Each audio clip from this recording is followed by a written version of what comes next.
Friend, I'm from Moya laughing, so that colors it. Let him talk, I beg, Rudolph. All right, one man. Ayo says all right. So thank you, Ayo, and thank you, Rudolph, for having me.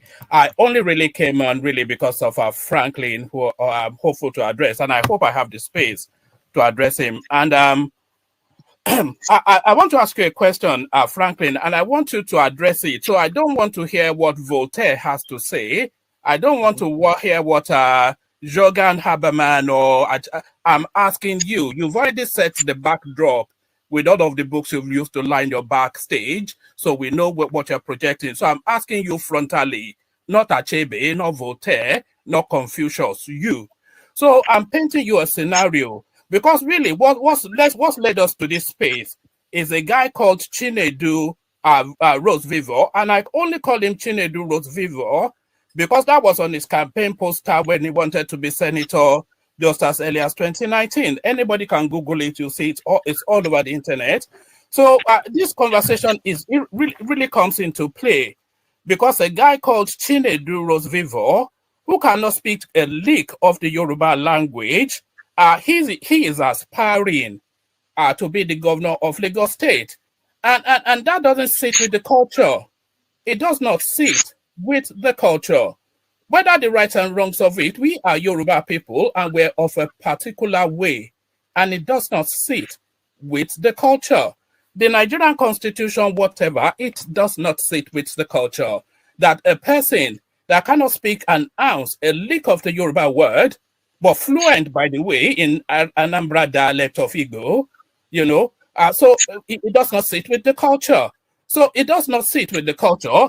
And, all of this pushback now that Lagos is no man's land, it's a narrative that comes from your quarters, and we have heard it endlessly, and we have heard it enough. So I think people conflate the Yoruba mild-mannered Omoluabi way as a form of weakness. And the biggest fool alive is the person that conflates the Yoruba mild-mannered ways, because we are. I don't know if you know why we call ourselves Omoluabis. That's a civilized person. The Yoruba language is too nuanced to translate directly into English, but the sum total of the Omoluabi philosophy that underpins the Yoruba ideology is a civilized person.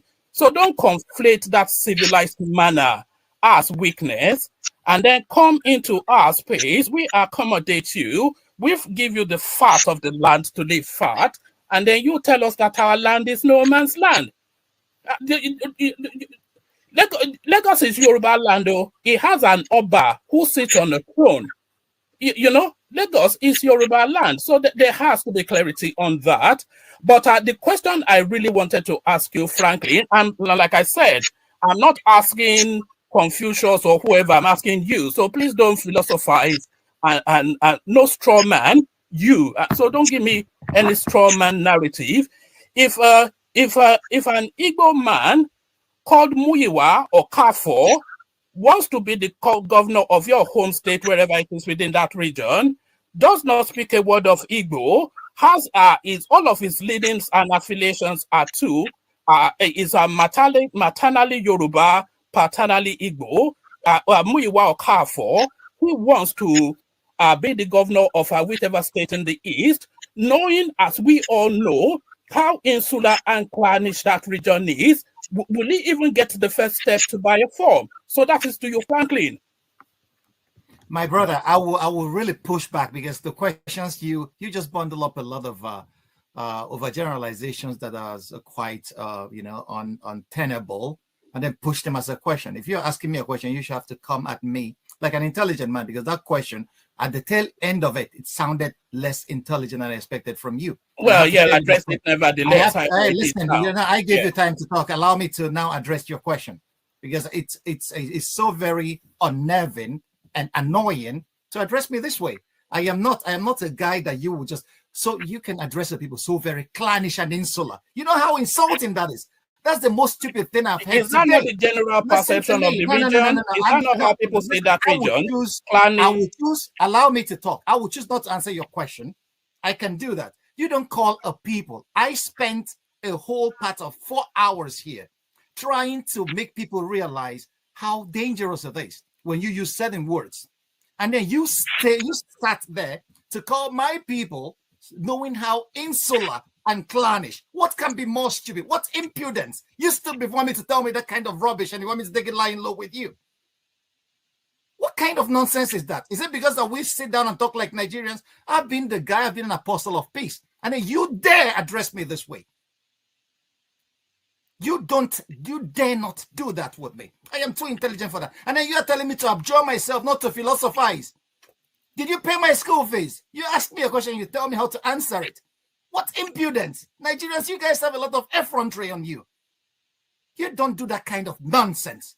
At this age and level, before the whole world, you are addressing a man like me in such a manner. I have been respectful with everybody here today, but you dare not do that before me, or else I will wash you down, because I know I can do that. I'm capable of doing that. well, you yeah, you asked me a question, and then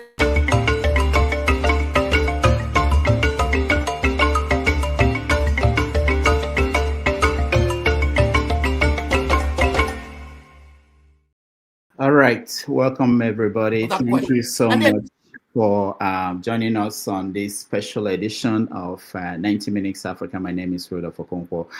We have back-to-back 90 Minutes Africa, and so that's why we are starting late. But thank you for joining us. We are now going to bring our guest. Most of you know him. He's been here several times. He's, I think, #1 guest we have on this show. And everybody's looking forward to having him, and I know he will deliver again today. We welcome Dr. Franklyne Ogbunwezeh on the show. Welcome. Well, thank you, Rudolph. It's been quite an age. I know. We miss you, and there was a time we wanted to bring you on, and certain things didn't work out. But thank you so much for being here. The world has changed. In fact, it looks like every week the world will go in a direction that we think, oh, this might be the end. So it's nice to have you. We're going to break down everything going on around the world, and we are going to start where? Where do you want to start? Gaza. Let's start because no, you know what? No, leave Gaza, because I know our people. Let me start with what happened last week in China.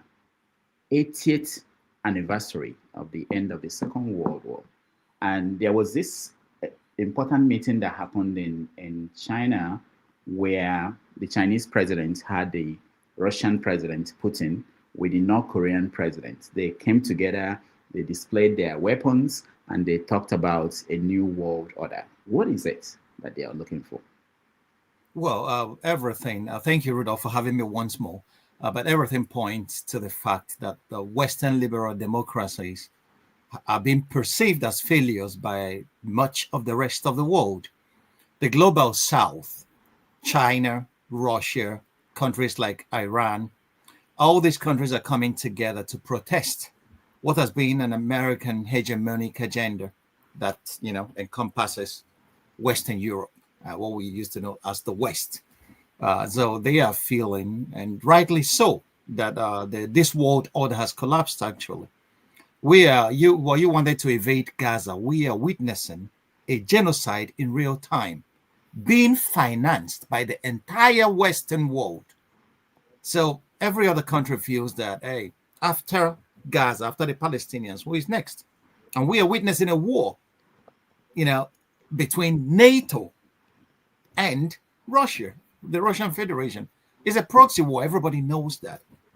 So these two boiling points on the globe at the moment has made quite a lot of governments unsure of where American leadership is going with the present trend. So they are uniting, to oppose that kind of world order. And China is telling the whole world in unmistakable terms, we have arrived.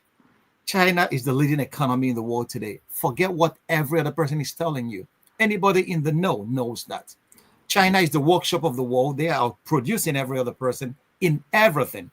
I read my friend, Professor Berogi, the other day. He made an allusion to a Nigerian as a Temu lawyer. Temu seems to be a Chinese equivalent to Amazon. And for Nigerians, it reflects something that is inferior. I don't see it as inferior. I see it as every other thing that China has been producing and giving to Western companies to sell. Now they have stripped these products of their brand names, and then they're selling it directly to the public. So we used to quarrel with Chinese quality. Today, nobody's quarreling with that anymore. China has actually arrived, and the world is going multipolar. And I believe that a multipolar world is in the best interest of everybody. Healthy competition is equally good for every other person. So what the Chinese are saying is that you dare not mess with us. And I can see in years to come that China is going to stake a serious claim to Taiwan as its territory, which will come in direct opposition to what the United States has been having as a policy all this while. So it's not Uhuru at the present moment for the rest of the world. There is going to be serious conflict. Sometimes I look back and I feel like we're in the 1920s. This was how the Second World War started. Germany was making staking claims to Sudetenland in Czech Republic, and staking claims that they have a right to stop paying reparations to the Allied forces. And they started rearming. China is rearming today. Russia is already in a war situation. And Russia is out producing the West in artillery, in every index that makes a country win a war. So I don't see peace coming in the next 30 years, except we have cooler heads who are going to prevail on the Western government. First of all, to stop funding and supporting the genocide in Gaza at the moment. And secondly, there must be an accounting of what happened in Gaza. And they are doing everything to collapse the United Nations. You could see Marco Rubio, trying to deny the Palestinian delegation visas to come to the General Assembly of the United Nations, which is basically against the Charter of the United Nations. So I don't see the way the world is going. China is preparing for that day when America will make a claim to support Taiwan, and the Russians are aligning with China. Since Western Europe says we're not going to buy Russian gas anymore, the Chinese are doing that. China is a great market for that. Okay, and India is buying Chinese gas and selling that through the back door to Europe. So it's like the Europeans have cut off their noses to spite their faces. A lot of things are happening, but we are just watching the whole situation as it unfolds. All right, but there's something that happened. A reaction from Trump surprised me. He sent out a tweet where he said that China was conspiring against the United States with Putin. Was he playing, or was there a time that China was playing on the same side with America? What is Trump trying to say? Sometimes when I read the tweets coming from President Donald Trump, it sounds like the tantrums of an unruly child. I am sorry to say that that's what it sounds like. It's not diplomatic at all. That's not diplomatic language. Countries, fight for their interests. The United States has been conspiring against many other states. The United States is conspiring against Russia in the Ukraine with the European Union. Everybody knew that. That was what Biden did.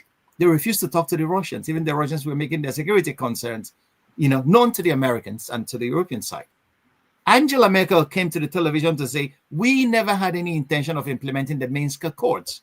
We were just using it to make sure that Ukraine buys time to confront Russia. What is that?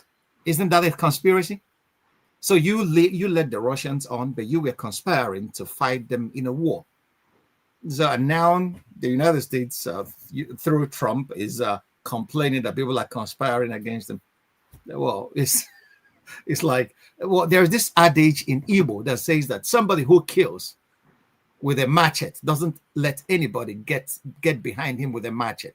That sounds like what is happening here. The Chinese are going after their interest. Their interest is they need Russian gas to sustain the economy. And so they have to go to the people that have the products they require to, sustain such a very huge economy that is supplying the rest of the world with products and innovation today. The Chinese are way, like I have to make everyone realize the Chinese are way, way, way, way ahead of what the West is being able to show today. Look at the electric cars.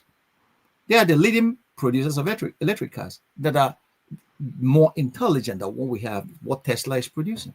I am not downplaying Tesla or advertising for the Chinese, but if you look at the facts, this is what is happening. Okay, Europe started an ecological revolution, and the Chinese seems to have taken it over, and they have gone far with it. They are running with it in solar energy, in wind energy, in renewables. China is leading, and the Europe and the America that started this as pioneers are now lagging far behind.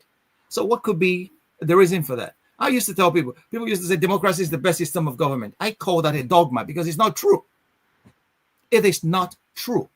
Western democracies have shown us that they are capable of committing genocide. While China, that is not a democracy in the sense that we have come to know it, has been able to enact a miracle that not even no democracy, no system of government has been able to do. Pull 700 million people out of poverty within 30 years. That's what the Chinese Communist Party did. 700 million people. China used to be reckoned as a third world country, but nobody can do that anymore today. The fastest trains are running in China. Renewable technology, Chinese are leading. They have started producing their own planes and they're producing their own weapons today. So I don't think that China is an actor that could be looked down upon. Those guys have arrived. And this is where Africans should take a leaf from. Africa is a continent of over 1 billion people. Although I see Africa's destiny was hijacked. But in spite of that, Africans should go back to the drawing board and ask themselves serious questions. What have we been doing? China has taken over tomorrow. We're still praying in our churches. Praying. Chinese are working hard every day. But prayer is the master key for us. But it has not solved a single problem in that continent. We are still the majority of hungry people on the surface of the earth today are Africans.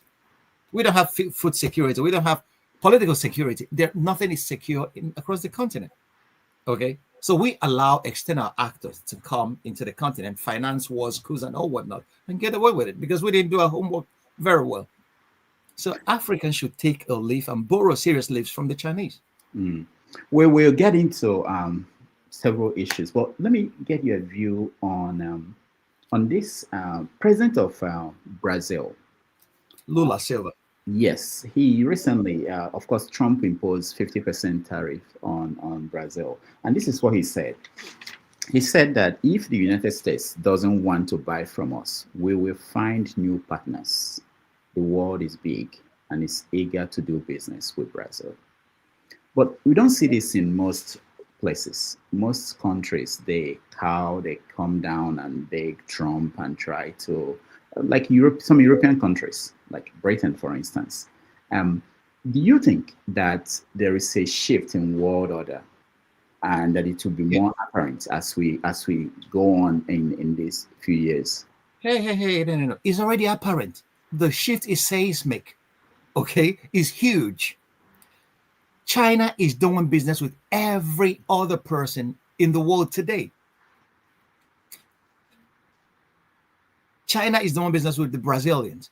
The Brazilians are going to be exporting their coffee to China to make up for the shortfall in what the Americans have been, importing due to Trump's imposition of tariffs. Everybody is doing business with China.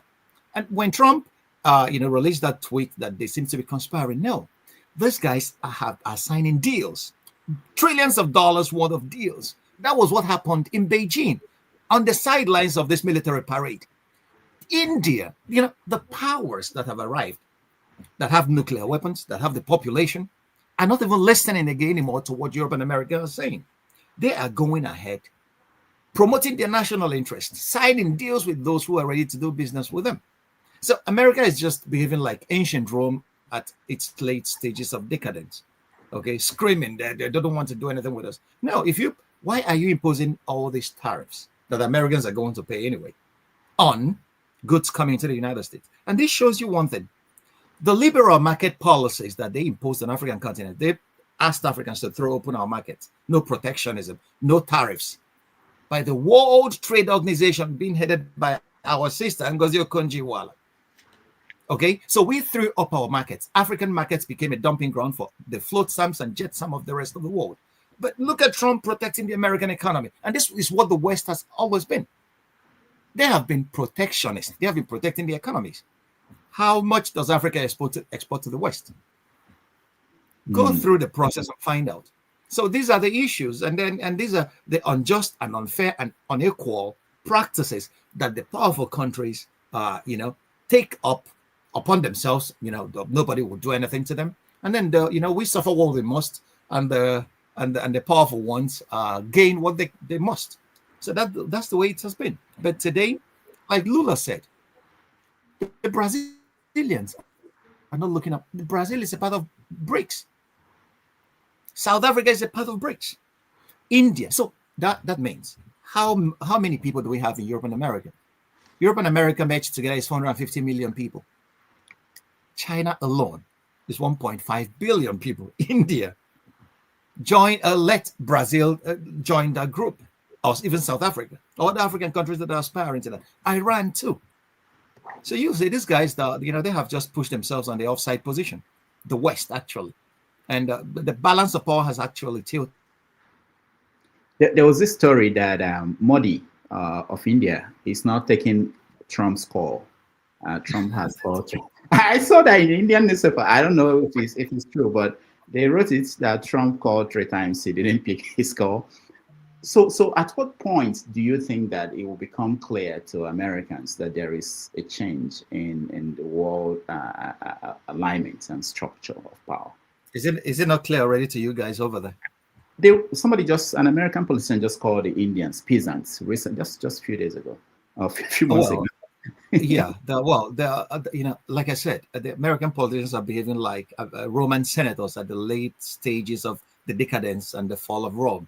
That's what they're doing. They feel that every other person is inferior. Rome called every other person barbarians, even when they were still in grains from Egypt. Egypt was their grain basket, but everybody was a barbarian. Okay, so that was what they labeled everybody as. Anybody who doesn't fall into this Euro-American, construct of a human person is a peasant or a barbarian, or that's what civilizations that are expiring do. Okay, they are kicking and flailing at every other person. The Chinese are not minding that. The Indians are not minding that. I watched Indian foreign minister on television, on Austrian television. He was answering questions. The moderator asked him, "Why do you guys keep buying Russian oil and helping to break the embargo imposed by the West on Russia?" Jayakasanka, or whatever his name, told this moderator, India is a country of over 1 billion people, and they have a right to follow their own foreign policy. And this reflects what Mandela told Americans when he came to the US. He said, "Your enemies are not our enemies." That's the mistake politicians make. Okay, so if it is not clear to you guys yet, the only thing any honest American economist will tell you, the only thing sustaining the United States today is the dollar, that many countries are still using the dollar. The day the BRICS countries come up with a currency that could rival the dollar to make their own payments among each other, then you will see the Americans will have to buy a piece of bread with trailer loads of dollars, just like it's happened here in Germany after the 1929 stock market crash. Okay, let's go to the UK, near where you are. I was surprised I read today that wearing a pro-Palestinian t-shirt is considered a terrorist act. What is happening in the United Kingdom? Well, a lot of things. There's this organization that is, speaking out for the Palestinian people. That was the British government banned it, and this is what made me realize that Western liberal democracies are not what they claim to be, because once there is a conflict between the people and the establishment loses its sense of democracy and then goes all in with the police, with the army. It's just like if you've read George Orwell's Animal Farm, okay, you see Napoleon. Napoleon took the dogs, trained them to go after his enemies. So Napoleon, when he became the establishment, anybody that raises his voice against the policies of the establishment is beaten by the dogs. And the dogs today seems to be the police. And the whole structure of the Western establishment is not only in the United Kingdom. Police are seen beating people. I think it's time that Africans send peacekeeping operations and then send to these countries, okay? Because they're not democracies anymore. You will be beating people for protesting. the right to freedom of speech and peaceful assembly is enshrined in the Universal Declaration of Human Rights. But all these countries, Germany, the United Kingdom, even the United States, you see what they did to the university students across the campuses in the United States. Police beating up protesters. Anyway, America has a long tradition. They send dogs to bite civil rights protesters and killed a lot of them. So, this is what I don't, when people talk about democracy, as a student of history, I have another view. Okay, I have another view. It's just, it's not what they claim that it is. So in the United Kingdom now, speaking out against genocide is considered a crime. In which world are we living? This is the question you have to ask yourself. In which world are we living that today speaking out against genocide is considered a criminal offense?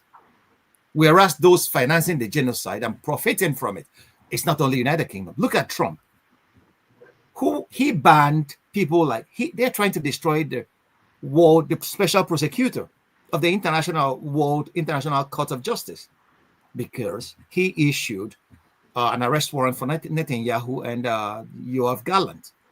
Okay, so and all the Western countries are supporting it. But these are the guys that raise their voices. If Russia did half of the things that Netanyahu is doing in Gaza, we will not. The decibels will be so high that we will not hear ourselves. So that we can see that. So, and the mistake that they make is that we are in another time where young people are seeing all this on their cell phones, and they don't have a monopoly of the media anymore. Young people are now seeing in real time the genocide that is unfolding before our very eyes. And those people pretending to be our leaders are in full cahoots and supporting an elimination of a people. Genocide is the crime of crimes. For this reason, the world in Nuremberg, after the Second World War, sentenced Nazi henchmen to hang. But we are supporting it. And then you could see even religious figures are supporting the elimination of a people. And then we claim that we are human beings. When Hannah Arendt, this great Jewish philosopher, wrote about the banality of evil, I thought that she didn't quite touch that thing very well. She thought that it's only about officials who believe they are doing. No, government top officials are now actively, they're not just doing it as a matter of course, they are actively complicit in genocide. Major foreign Western companies are complicit and profiting of the murder and slaughter of a people.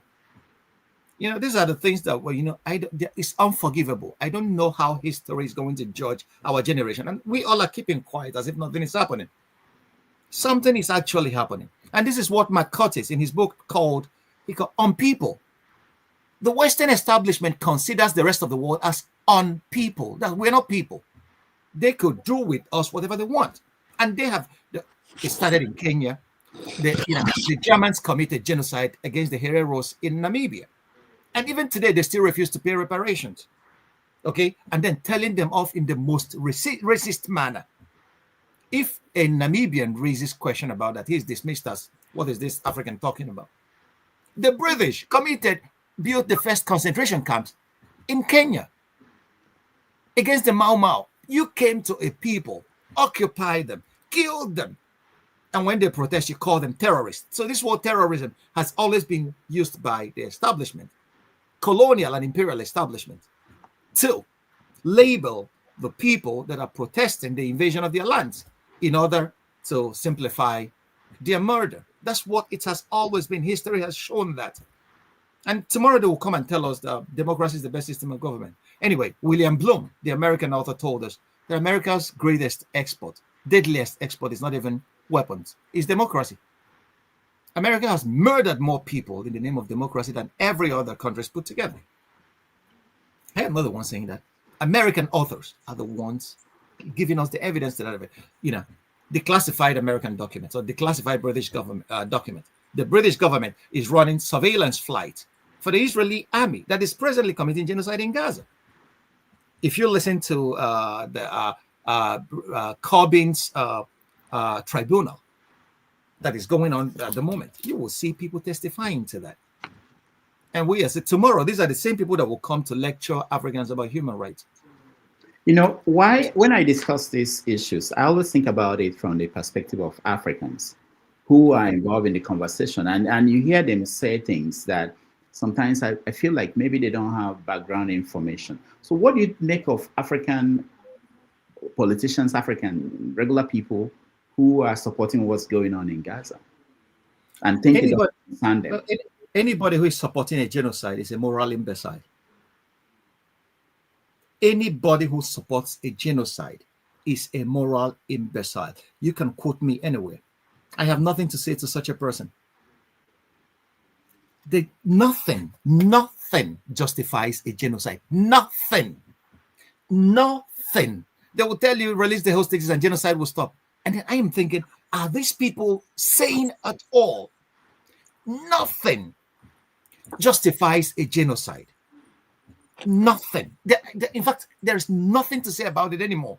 Anybody who tells you that something will justify that if Hamas committed a crime, that is a justification to attempt to wipe the Palestinian people out of the face of the earth, that person is a moral imbecile. Anybody supporting it is a moral imbecile. I have this. Look at it.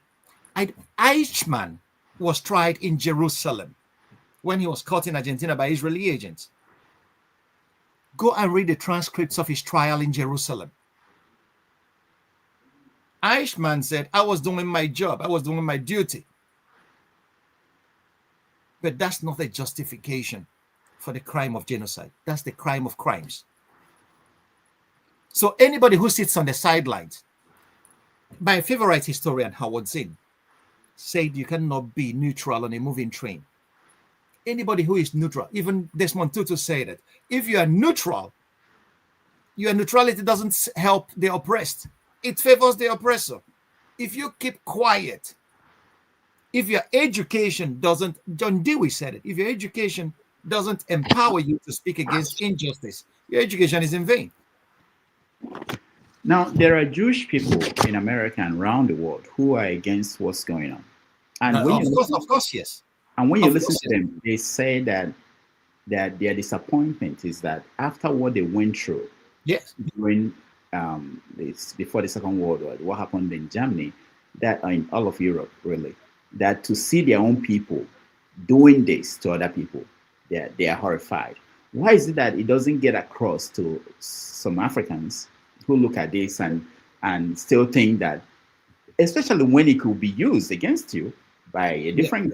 Yes, of course. You know, there was a book written by one author, that Palestine is a laboratory where they are trying and testing out all weapons that they are, and that's true. If you read that book, your eyes will open. Well, I have to tell you something. Not only Africans, a lot of Western Europeans and Americans are not even aware of what is happening out there. You know why? Billions of dollars are being spent on propaganda to make sure that this message doesn't get across to the people. Okay? Thanks to the social media today, even the major social media companies, Facebook and all the rest of them, they are removing Palestinian content. You know, if there are studies that have, even in Germany and in England, there are studies that have shown that the BBC is biased against Palestinian content. The New York Times too. Sometimes I see the New York Times as a vuvuzela for genocide. It has never seen a war or a genocide that it doesn't support. So the major Western medias that our people consume are complicit in this genocide because they are parts of the Western establishment. So that may be one of the reasons why our people are not well informed actually about what is happening. Some of us have religious affiliations with Israel because their Bible, they see Israel as the kingdom of God. Okay, but these people never anyway, many of them they have not actually read the Bible. The Bible represents one of the most genocidal books ever written. Any psychosocial analysis of the Bible shows you know, you read so many sociopathological things. Abraham, for example, Islam, Christianity, and Judaism calls him the father of faith. And this guy rose up one morning and said he heard voices that God told him to go and slaughter his son. Nobody asked about Isaac's perspective on that thing. And this is the sociopathology that has been taught our people as word of God. And our people are believing that. Okay? Anyway, what should I tell people that believe that a donkey speaks? So I don't know. All right. I really I want us to get to Nigeria and Africa, but before we do that, next year America will celebrate 250th anniversary as an independent nation. Can you put on your thinking hat and tell us how you think the United States will look like in another 250 years? Well, it depends on who on the crop of leaders they elect. Leadership is everything. If Trump is still in power, like he is essaying assiduously to make himself a dictator, these are the signs that I'm seeing. He has renamed your Pentagon, anyway, to its rightful name, as the war. What's it called again? War Department. So War Department, yeah, because but the Pentagon, what is his job? Is to make war across the face of the earth since 1945. Okay, so Trump it sounds like that bad child in every family in Africa that will come to you and say and tells you, if you say come and eat, they say no, my mom told me not to eat in your house. That's Trump sounds like that most times. So the issue is, I don't know what America is going to look like. America is a great country. One has to give that country that. But you have to know, where did America start? America started in genocide, was built up with slave labor, enslaved Africans. So these are centuries of injustice trying to be remedied. And those people who are now the descendants of the people who committed these atrocities, I don't know. They should actually try to take a very sound look at that country and what a force of good that country could be for the rest of us, the rest of humanity. But at the moment, reading anybody in the know knows that. For example, I will give you there's a great book written by Susanna Williams. This book is called White Malice. As the British colonial masters were being forced out of Africa due to the agitation of our independence fighters. Britain has already lost its empire because it wasted its resources fighting Hitler during the Second World War and overextending itself, and became heavily indebted to the United States. So its colonies, it could no longer sustain its colonies. It doesn't have the manpower or the money, and it could not effectively stealing from these colonies is not tenable anymore, because India has already gotten independence in 1948. So the African colonies, they could not manage anymore. So what happened? The CIA and the American State Department went in and started a recolonization project of African countries. And this was what led, you really need to read this book by Susan Williams called White Malice. Okay, and that was what led to the death of Lumumba in Congo. That was what led to the ousting of Nkrumah in Ghana. And they established, a chain of command to oversee Africa for American exploitation. And that's what has been happening here today. So if some people are going around with the rumor that Tinubu happens to be a CIA agent, you have to take such things seriously. It may be a rumor, but that's why in one of my writings, I called most of the guys ruling Africa as imperial auxiliaries.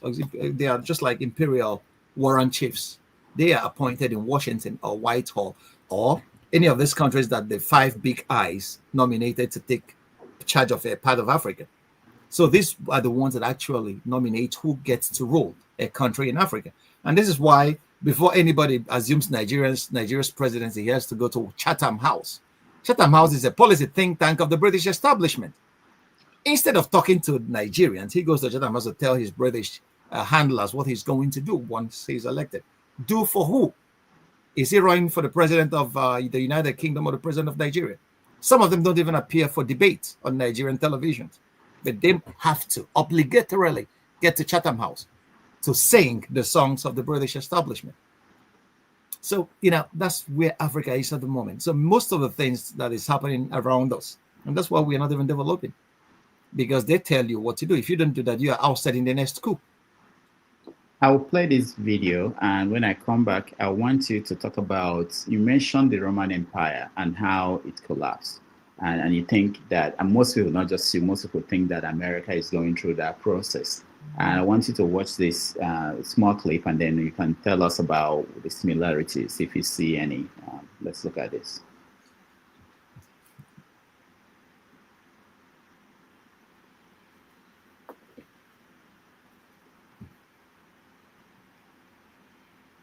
Oh, sorry. Okay, this is the video. I think it should have an audio.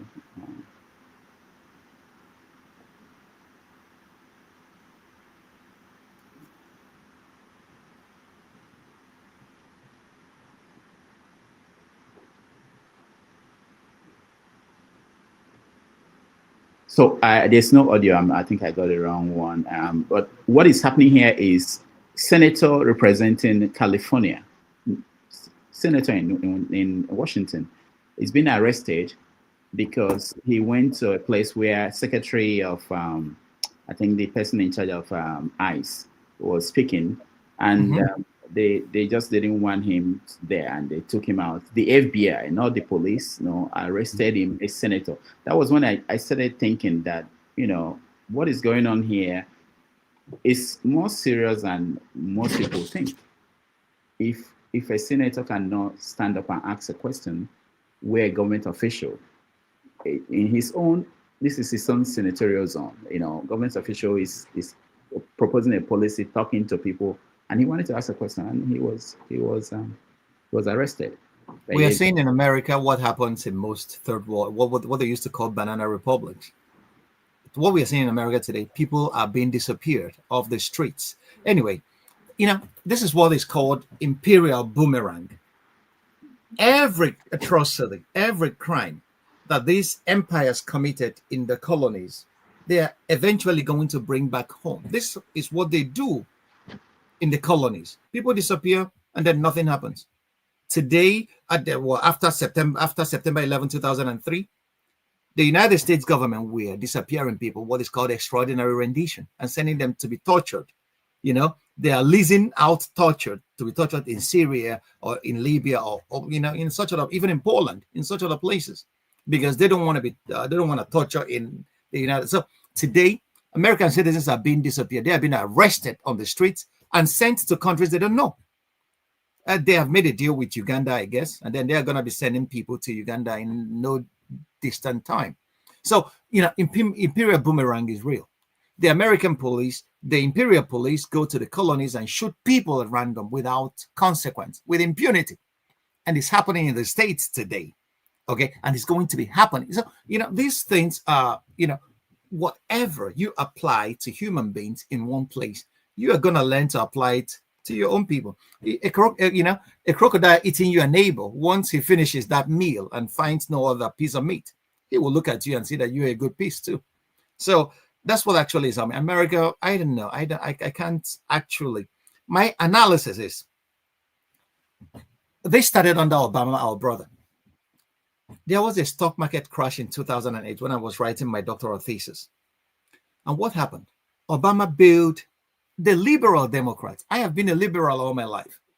Obama and the Democratic Party bailed out every other person except the people that need it. The ordinary man on the street. Wall Street got bailed out. Wall Street was responsible for the stock market, for the crash. Detroit got bailed out. The banks, the insurance companies, and they made a killing. They went back and started where they stopped. But the ordinary people were left to their own devices. And what happened? The backlash was the election of Donald Trump, because people were so much frustrated, and Trump was elected. And then Trump came feeling that he has a majority. And then, there was an interruption of the Trump Make America Great Again, which for me is make whiteness great again. And then now he's trying to, on the strength of that dissatisfaction with what the liberals have been able to do. And he's now running a government that is destroying the very fabric of the American society.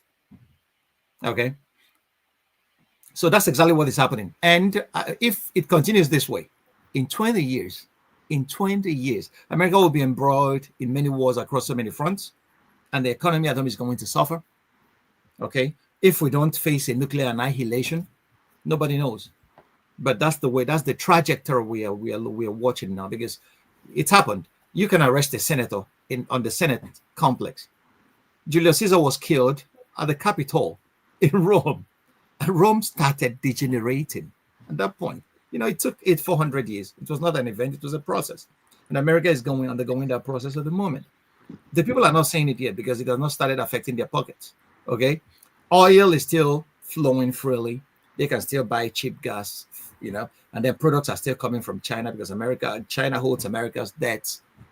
But once this thing stopped, and the United States is, going on a confrontation course with many countries that should be partners in development for the benefit of every other person. China, India, in the Middle East. And what is happening in Gaza is turning a lot of people against the West. I don't know why they don't see that. Their policymakers don't see that. So if it continues this way, I am afraid for our Earth, because I think some sociopaths will try to blow up the whole thing one day, and then we all will be blown to smithereens. You were talking about, you mentioned Germany, and I wanted to ask you, because people are saying, because of Trump's policy towards Europe, the Europeans are coming together to defend themselves because they can no longer count on America. And some people are believing that Germany waking up to build its military could be at the beginning of another crisis in Europe. Is Germany still that advanced? If America should remove its foot on Germany, do you think that Germany could become what it used to be in the past? Well, there's a very controversial point. The point is, you have to understand why NATO was created.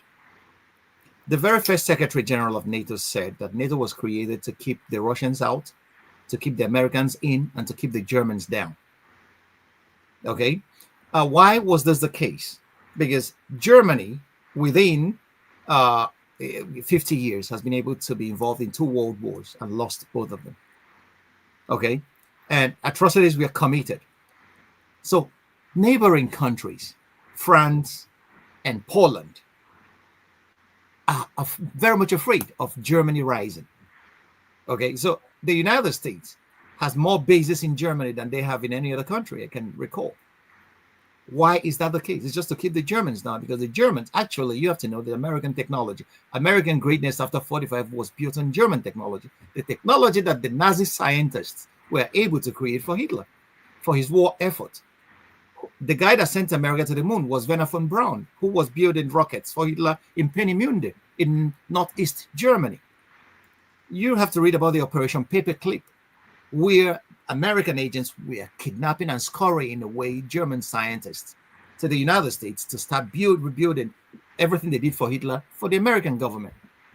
And many of them ended up under what is called DARPA, DAPA. And then you have to understand as well that the German, most of CIA was populated with German agents, and especially the Russian branch. Okay, we are populated with Nazi agents that worked for Hitler, not Hitler's agents, Gehlen and all the rest of them. So Germany rising will take some time. Germany is quite an advanced country, no doubt, but it will take quite some time, because if you look at the demographics, I have one of my friends introduced me to a French sociologist, Emmanuel Todt. Emmanuel Todt wrote a very wonderful book about the decline of the West. Everybody should read that book. Decline of the West, the defeat of the West in the Ukraine. He wrote about the decline of the United States as well. The German family structure and the fact that Germans are no longer producing kids like they used to do. These demographic changes is going to radically affect. It's affecting already the productivity in Germany. And people are talking about, in Germany, there's a concept for it. They call it the Fachkraftmangel. They don't have enough labor force. to man, the expertise to man almost major sectors of the economy. So it's going to take some time, but I don't think that the Europeans are united enough to form a common front for a common defense. They will still depend on the American nuclear umbrella for their defense. But this defense was primarily aimed as a defense against the Soviet Union. But we have to know that the Soviet Union dissolved itself in 1989-91. So to say, there is nothing more to defend against until this present NATO encroachment on what the Russians considered their red line, Ukraine. And then the Russians had to go to war to, exact their demands. And then Europe is now talking about, in some quarters, some people feel that European politicians have actually messed up the European economy, and they don't see any other way out, and they're trying to go to war to cover up the fact that they have messed up the economy. There is a school of thought that is propounding this theory. But the way I say it is that peace would do Europe and the rest of the world a lot of good. This is why, people, sometimes when I talk about Trump, people think I support Trump. No, I don't. What I know is that his instincts about the war in the Ukraine is correct. Okay, even a broken clock can be correct twice a day. So his instincts about Ukraine is right. The Russians were provoked into marching into Ukraine. And the United States, because Russia sees itself as fighting a proxy war against the Americans, not against Ukraine per se. So, and that's why they insist on talking directly to the Americans. And if Biden had talked to Putin when they wanted to talk about it, and if they are not being deceived with Europe saying they are going to implement Minsk, whereas it was a cover to arm Ukraine to fight a war against Russia. If all this had not been the case, we would not be talking about the war in the Ukraine today. Okay, but all these are parts of the grand chessboard that Brzezinski wrote about in his book of that title, I think in 1990 something. I have a copy here. People should read and then, apprise themselves of what the American interests are. Rand Corporation even wrote a detailed position paper on how the United States would try to talk to us, even to this point, they fight a war with Russia by proxy using Ukraine. And if there is to be a peace talk, there will be a peace talk to confuse the Russians that there are going to be peace. The Russians know all this. So, but sometimes I don't think that Europe, who is going to, the only country in Europe, the only two countries in Europe that have nuclear weapons are the French and the British. Okay, and the British see themselves as a junior partner to the Americans. So whatever the Americans do, they just follow in tow. The French, Emmanuel Macron is not the most popular president in France right now. The French, if they have the opportunity, they're going to kick him out. So who? The government in Germany is not so very popular, actually. Okay, so the people are dissatisfied. Even the government is not even up to a year old. So who? And most of Europe are equally divided on the Ukraine issue. Hungary, Orban in Hungary, is not kowtowing to what Europe is doing in relation to Russia. Okay, the Slovenians are not even following what Europe is doing. So they have a veto in the EU. So how is that consensus going to arise? That if it's going to happen, it's going to be a long-term project like Germany has embarked upon. Germany is going to borrow over 100 billion for the military. And they have already started. You could see all around you that they are preparing for conflict, actually. They have even informed hospitals, and they've informed so many other parastatals and establishments to start preparing in cases of emergency. The emergency they are talking about, anybody in the know knows, is about war. But I don't think, I am following Einstein's line in this case. I don't think that if there is going to be a war between NATO and Russia, it will never go resolved without the deployment of nuclear weapons, and it will be bad for all of us. So these guys are trying to kill all of us, and that's why we should speak out loud and say no to war everywhere we can, and shout as loud as we can. Okay, we have not even started. We've not even come anywhere close to Nigeria, but it's almost an hour. Let me ask you: United Nations General Assembly is coming up later this month. And several countries like France, Australia, they are threatening to go there and recognize the state of Palestine. What do you think will happen now that America is not even granting visa to some of the people who are coming to represent the Palestinians? Well, this is not the first time such a thing has happened. In 70, the Americans tried to prevent Yasser Arafat addressing the United Nations General Assembly in the past. And what happened?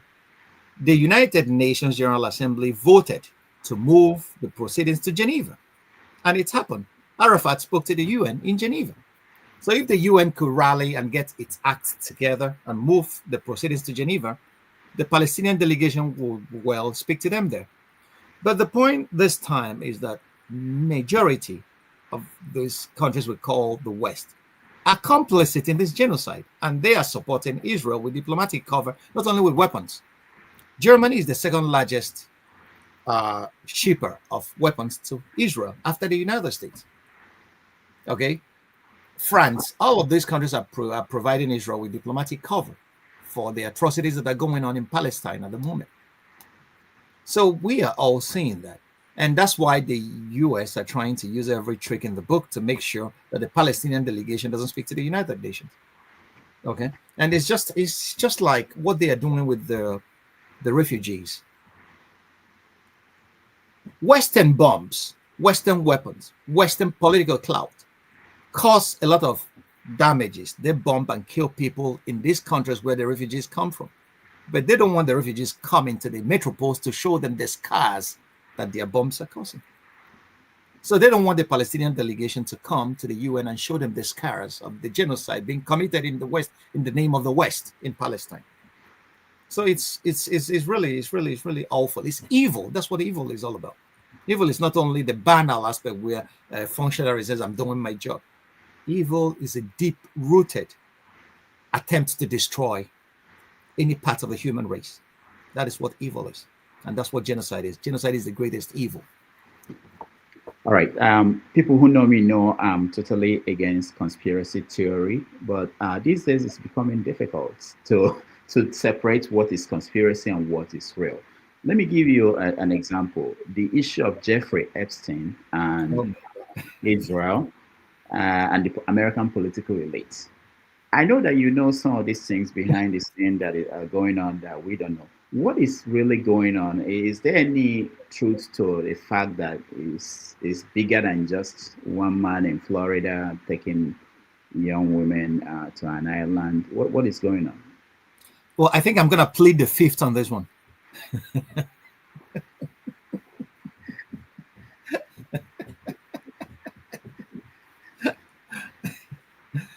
Oh well, I'm going to repeat what people are saying. Okay, I'm not going to give any opinion either way. People are saying that Jeffrey Epstein is a Mossad CIA operation. Okay, honey pot operation, honey trap operation to trap major American and Western European politicians and compromise them. Okay, that was Epstein. The court documents showed this Jeffrey that sued Epstein to court. The documents showed that these guys were transporting little kids to have sex with older men. So the evil about that is a rape of children because children cannot consent to sex. Okay, sex requires consent, and a child is a legal minor. A child cannot consent to it. Okay, so and then people are saying that because of that, because high level people and principalities and powers are so much involved in this business that they whacked him in mafian terms. That's what I heard. Other than that, I don't know any other thing. I cannot say either way. But all I can say is that he died in suspicious circumstances. The circumstances, they're just telling us stories. Okay, it's like who killed Kennedy. Okay, the people who allegedly had Kennedy whacked sat in the Warren Commission to determine, what should be presented to the public and what should not. So it's really a dirty thing, okay? And this is what it shows: power, like Lord Acton said, power corrupts, and absolute power corrupts absolutely. And this is what you see in empires. America became an empire, and America lost every moral sense of moderation. Okay, anybody could just get in and do anything with government power. You need to read the biography of people like James Jesus Angleton to see the atrocities and the evil that this man was capable, or that of Allen Dulles. I finished those 2 books. I finished Alan Dulles and I got James Jesus Anglin. These were CIA. Alan Dulles was CIA director. Kennedy had to get him. Kennedy fired him, but he didn't go into retirement. He was among those that was reportedly to have plotted against the murder of JFK. And James Jesus Angleton was a part of it as well. So you need to, after reading that, you come to see that power is a dog that needs a leash. Without a leash, power is going to eat the bone hung around its neck for safekeeping. All right, we're going to take a break. When we come back, Dr. Franklyne will tell us about what's going on in Africa. Where in South Africa, they are kicking out Africans from the hospitals in the country. In Nigeria, they arrested a Palestinian representative in Abuja after an Israeli official visited Nigeria.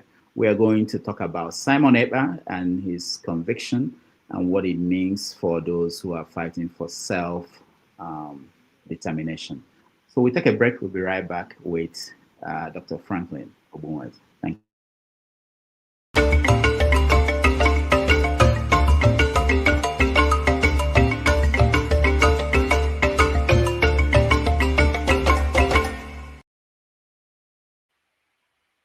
Thank you. Thank you so much for watching. Thank you. Have you subscribed? Yes, you. Have you subscribed? You. Yeah, before you go, click. It's free. Click.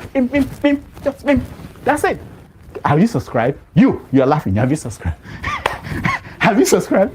Thank you. Thank you. Thank you. Hey, madam. Thank you so much. I can see you. We have to get to 100,000 subscribers. By the end of the year, how are we going to do that if you don't subscribe? Yes, you. Yes, you're about to click off. Why? Have you subscribed? It's free. If you don't, ask your son, ask your daughter how to. Just one click. Thank you. Thank you. I see you. Aha. Thank you very much.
right, welcome back, everybody. Thank you so much for hanging in with us. And Dr. Franklyne, thank you so much. Somebody just sent me a message that listening to you is like eating fufu with bitter leaf. That's a message from.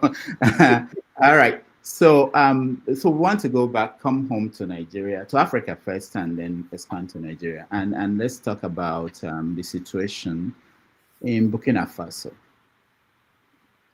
What's going on now? I think, in the last few months, we've been seeing so many activities. There were people worried about him being killed by the Europeans and by the Americans. So what's the actual situation? Because talking about conspiracy and propaganda, and there are so many things that people hear, people see, that may not be exactly true. Well, the facts on the ground. First of all, we have to establish what the facts are. The facts are: one, the Burkinabes rose up and asked the French to leave. Okay, and an empire, once an expired empire, feels that its hold on Africa has gone down the drain.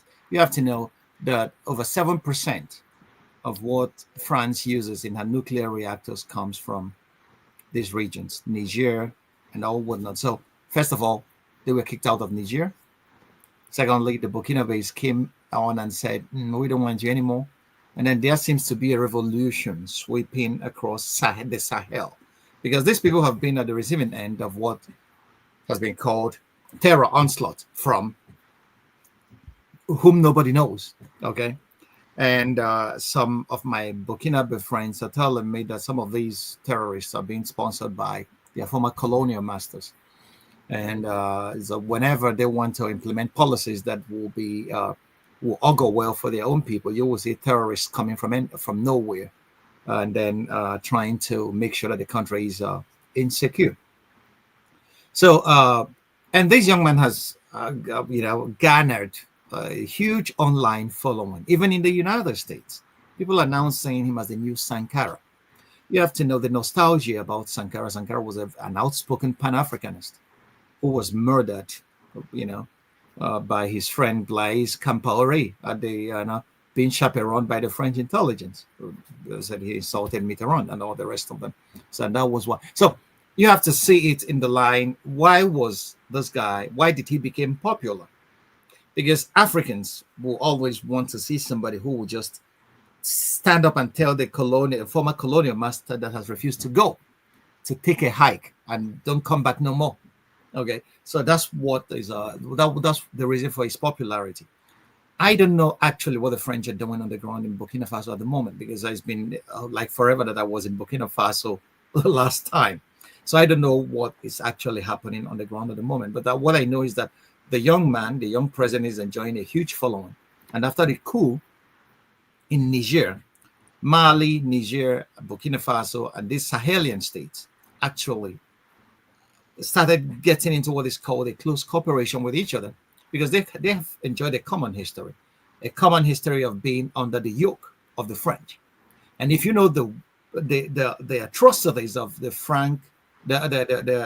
France-Afrique policies of the French government under Jacques Foucault, if you read that up, you will come to see why these guys have this historical memory. The Burkinabes have not forgotten what the French did to them, and they have not forgotten that until the murder of Sankara and and how the economy was mismanaged. And Burkina Faso, that used to be one of the largest producers of cotton in Africa, became a bread basket virtually. So that's why this guy is enjoying a huge popularity across board.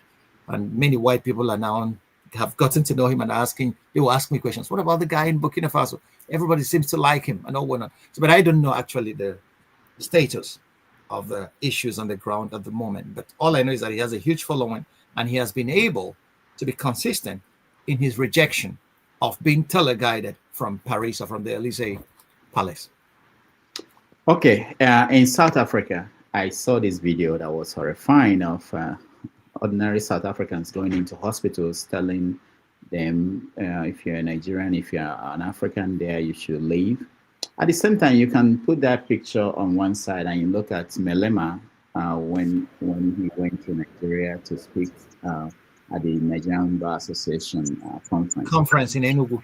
Yeah. So why are we seeing these images, and what is going on in South Africa? Which side will win? Well, it's a very sad situation. It's really a very sad situation. But I have my experience in this line of work, human rights, my experience in international issues at a very high level has taught me the very first question I ask is, who stands to profit from such things and who is financing it? Anywhere you see an agitation, ask yourself who is financing this and who stands to gain. Once you ask the money question and the profit question, you eventually come to even if the people that are financing it are hiding, using NGOs or whatever, they will eventually come to, know what is happening. The South African issue is not just a random thing. It's a highly organized and sophisticated operation. Who is financing it? I don't know. Somebody is trying to create an internal tension in the South African society against foreigners. We call it xenophobia. The South Africans are xenophobic. I don't believe that. I believe that there are people who stand to gain by making sure that there are internal dissensions within that society, that Africans turn on Africans again and repeat the kind of thing that happened in Rwanda in 1994. Can you imagine a South African whom the whole of Africa and the rest of the world joined to fight against apartheid, standing up to tell a Nigerian, a member of one of the states that put in resources, money, offered refugee to South African refugees, ANC fighters? Okay, Nigeria was one of the leading members of the Franklyne states. And you will tell a Nigerian, stand up and leave the hospital. Doctors are trained and they swear the Hippocratic oath to take care of human beings, not South Africans or Nigerians, human beings, human individuals, human persons. And somebody will come and with all effrontery, and it's being filmed and distributed online. For whose benefit? So who stands to gain from that operation, and who is financing that? So that's the question we should ask. On that one, it's really a sad situation. The earlier the South African government arrests this situation, the better for all of us, because it's not going to end until they start spilling the blood of foreigners on the streets of South Africa. They will not say that. I know some people in authorities may be aware and they are fully supportive of it. They think that the foreigners are their problem. Foreigners are not their problems. Malema knew this when he's talking about the EFF, economic freedom fighters. Mandela compromised on the economy of South Africa. This economy of South Africa was left in the hands of the apartheid managers, the guys that actually oppressed South Africans. The economy was left in their hands and the hands of the Indians. The capitalists remained. And the land, the choice arable land in South Africa, still belonged to the white Africans that actually committed atrocities against black South Africans. It was in the name of reconciliation that Mandela opted for a transition that would take time. Okay? What Mugabe couldn't stomach, because Mugabe, the Doncaster Agreement of 1982, where the British government offered to pay money to the Zimbabwean government to buy back land from the colonialists that actually stole land from Zimbabwean farmers. And when Tony Blair came to power, he reneged on that. And Mugabe said, hell no. Ask the squatters to go take back what belonged to them. And then the whole West that supported apartheid in South Africa, every major Western country that is supporting the genocide in Gaza today supported apartheid in South Africa, even the United Kingdom. Margaret Thatcher and many of his MPs from his party were wearing vests that were written "Hang Mandela" to Parliament. So this is the same league of genocidaires that are supporting what is happening in Gaza today. They supported apartheid in South Africa, and they came and imposed an excruciating embargo and sanctions on Zimbabwe because the British government reneged on her pledges. The Zimbabweans took action and tried to get their land back. and then they imposed sanctions on Zimbabwe to cripple the economy and then remove Mugabe. They financed every sort of dark operations against Mugabe to get him removed. Although Mugabe overstayed his welcome because he was a very old man and then he still clung to power.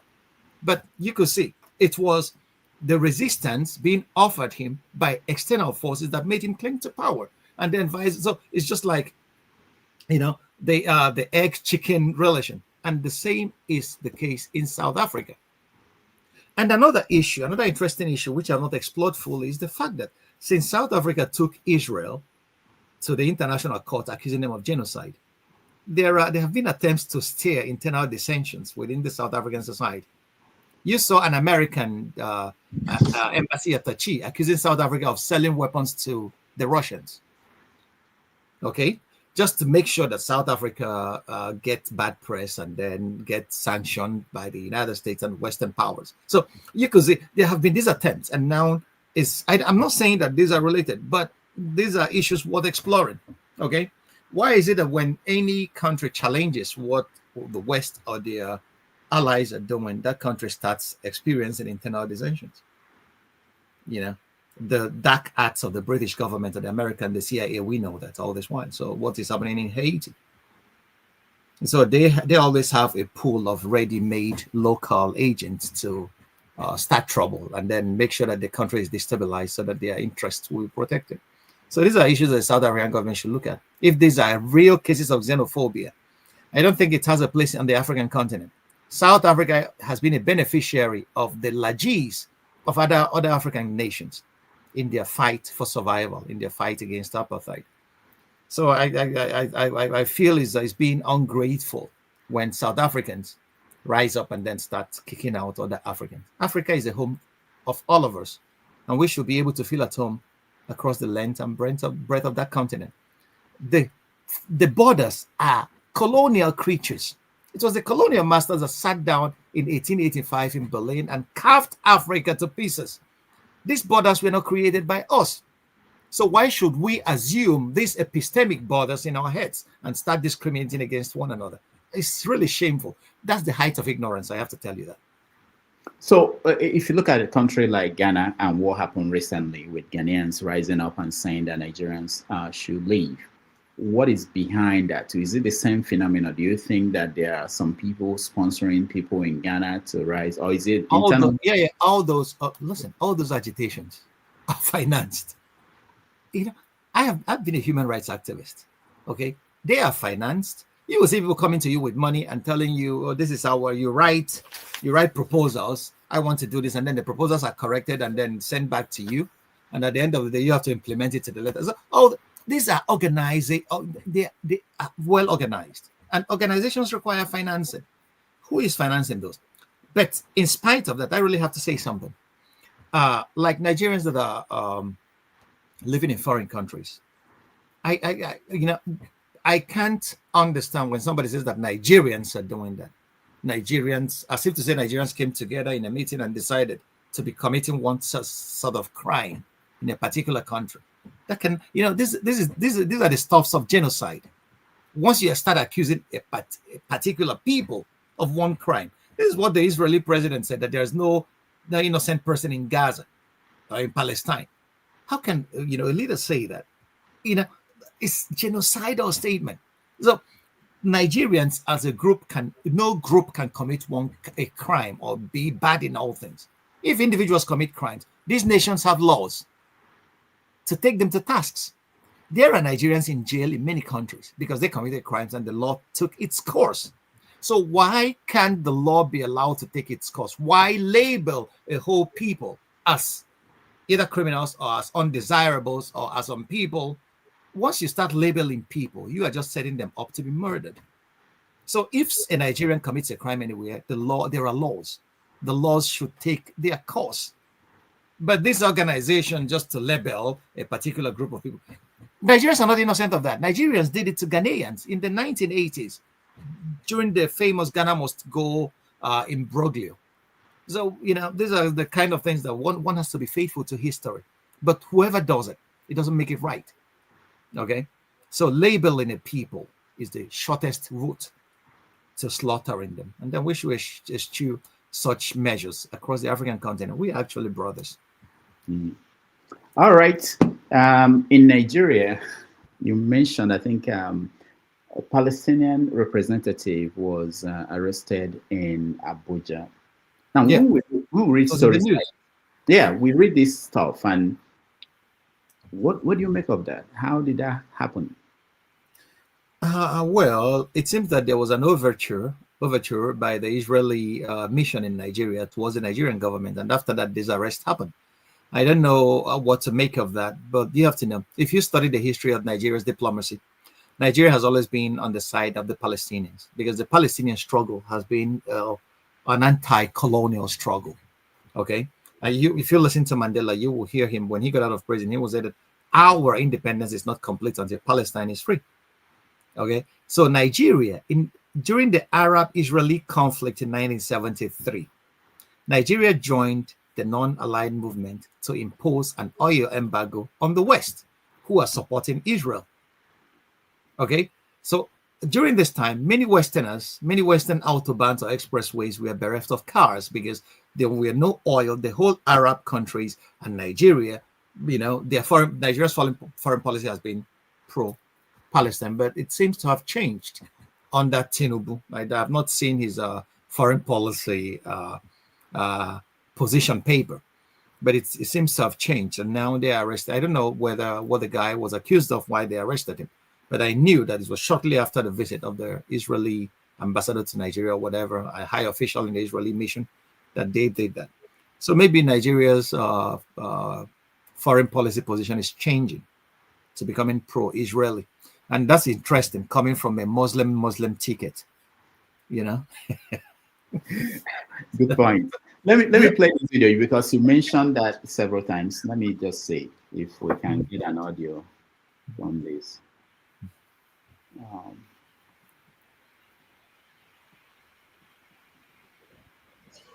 Which some political analysts make is to think that their enemies should be our enemies. Our attitude towards any country is determined by the attitude of that country to our struggle. Yasser Arafat, Colonel Gaddafi, Fidel Castro support our struggle to the hilt. That is the position. One of the mistakes which some political analysts make is to think that their enemies should be our enemies.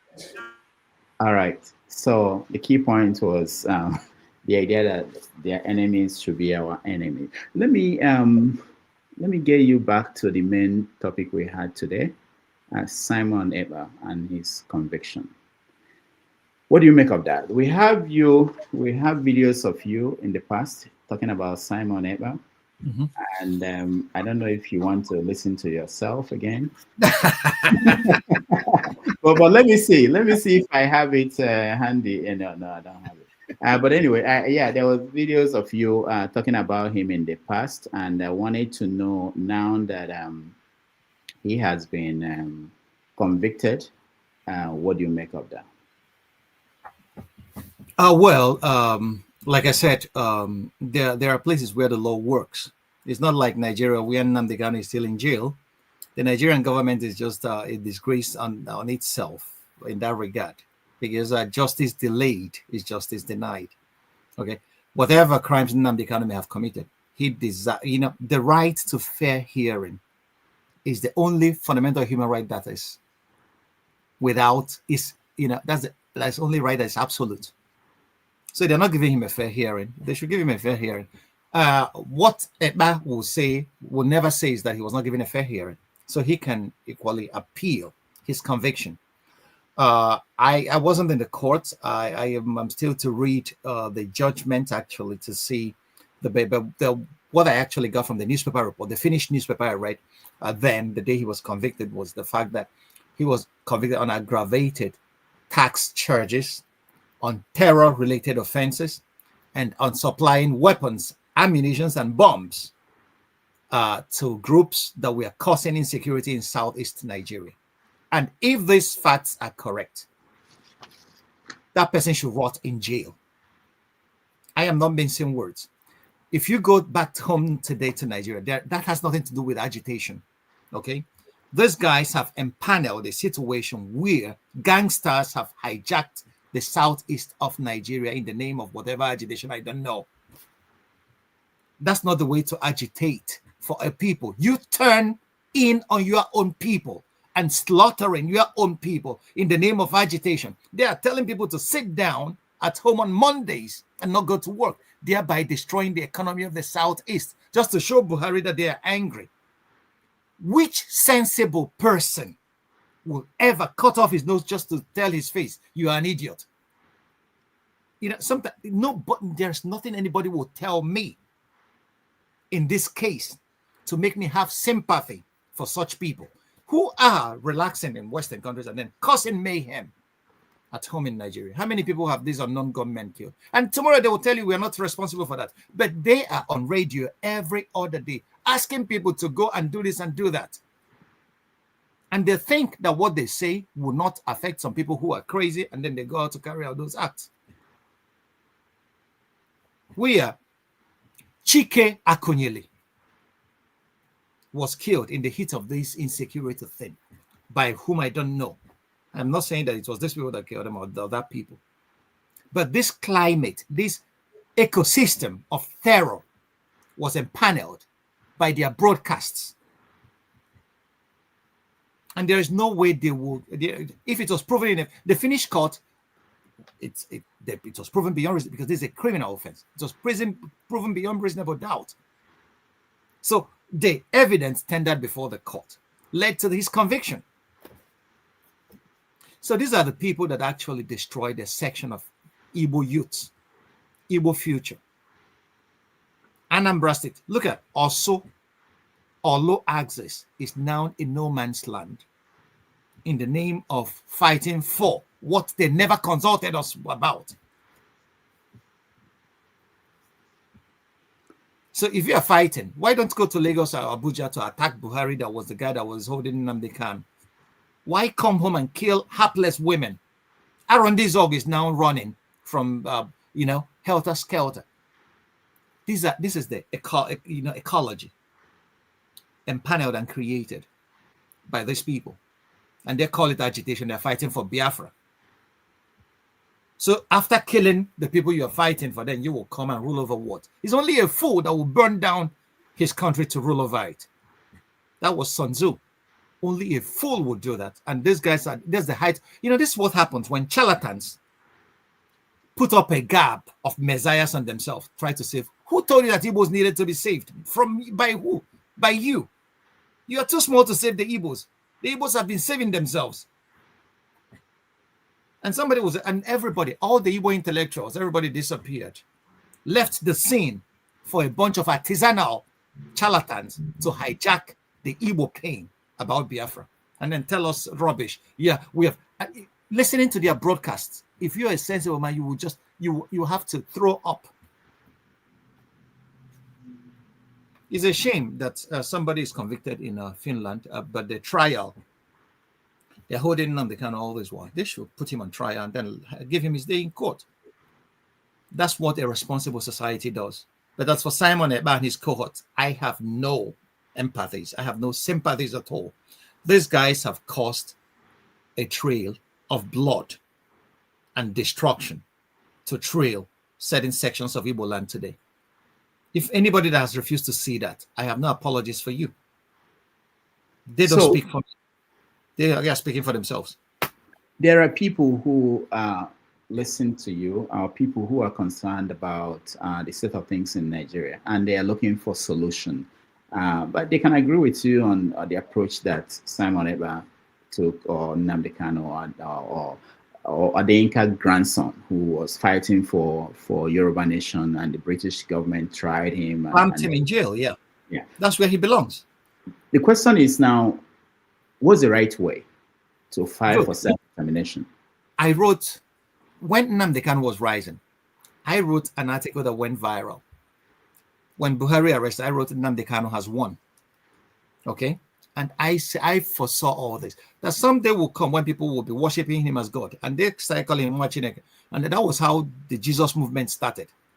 People that never even met Christ were the ones writing about him. Okay? I foresaw that. History keeps repeating itself. And at a point, I wrote another article. Nnamdi Kanu, now that you have shown the world that Buhari wasn't a Democrat, do you know what you could do? Rally all your members, tell them to go and get voters' cards, and then start from the Southeast region. Let them vote out in that election. Anybody who didn't support your struggle, let them vote them out. Use their weapons to kick them out. The ballot box. A lot of people criticize me, is it in Nigeria? No one. But if massively, these guys that are in the bushes, if they come out to guard their votes and vote on election day, nobody would dare to steal their votes. But they didn't do that. Because if Nnamdi Kanu has been elected, if he has gone the political way and was elected into the Nigerian Senate, he will be a lightning rod on the asses of people like Akpabio. And then people will take him seriously enough. If IPOB or whatever has been able to elect their members as members of House of Assembly across this whole southeastern states, they already have their Biafra without even firing a weapon. If the governor doesn't follow, they will impeach the governor and put somebody else. You use the tools that your adversaries offered you to beat them in their own game. That is what Malema is doing. That's what he's doing in South Africa. And Malema, they hated him at first, but now he's gaining international recognition. And I tell you, write this down. In 5-10 years, Malema is going to be the president of South Africa. And that's how political issues evolve. If you want to fight a war against a Nigerian state that is recognized in international law, that doesn't give a hoot about murdering its own citizens. Nigerian government doesn't care about killing Nigerians. And you think they will care about slaughtering your own people. They sent the army, Buhari sent the army in 2020 to Southeast, and they've been in operation. They have inflicted their own share of destruction. There are Amnesty International reports to that effect. So sometimes there are things we use our brains to do. Power is a game of brains. It's not only a game of bronze. Sun Tzu said it. The best victory is the victory you gain without firing a single shot. But our people will never listen. We behave like Okonkwo in Achebes, things fall apart. We have a lot of brawn, a lot of energy. But where's the brain? Without brains, no matter how powerful you are, you will be brought down by a simple human being that can think. James Madison, the third American president, said it, that knowledge must forever govern ignorance, and that those who wish to be their own governors must arm themselves with the power that knowledge gives. But once we call everybody who wants to advise us on the way to go about this agitation as an intellectual, that's what they called many of us. Don't go this path. This path is going to lead to destruction. They call the way of intellectuals. We don't know anything. I have seen revolutions. I have visited countries like South Sudan. I have visited countries like Eritrea.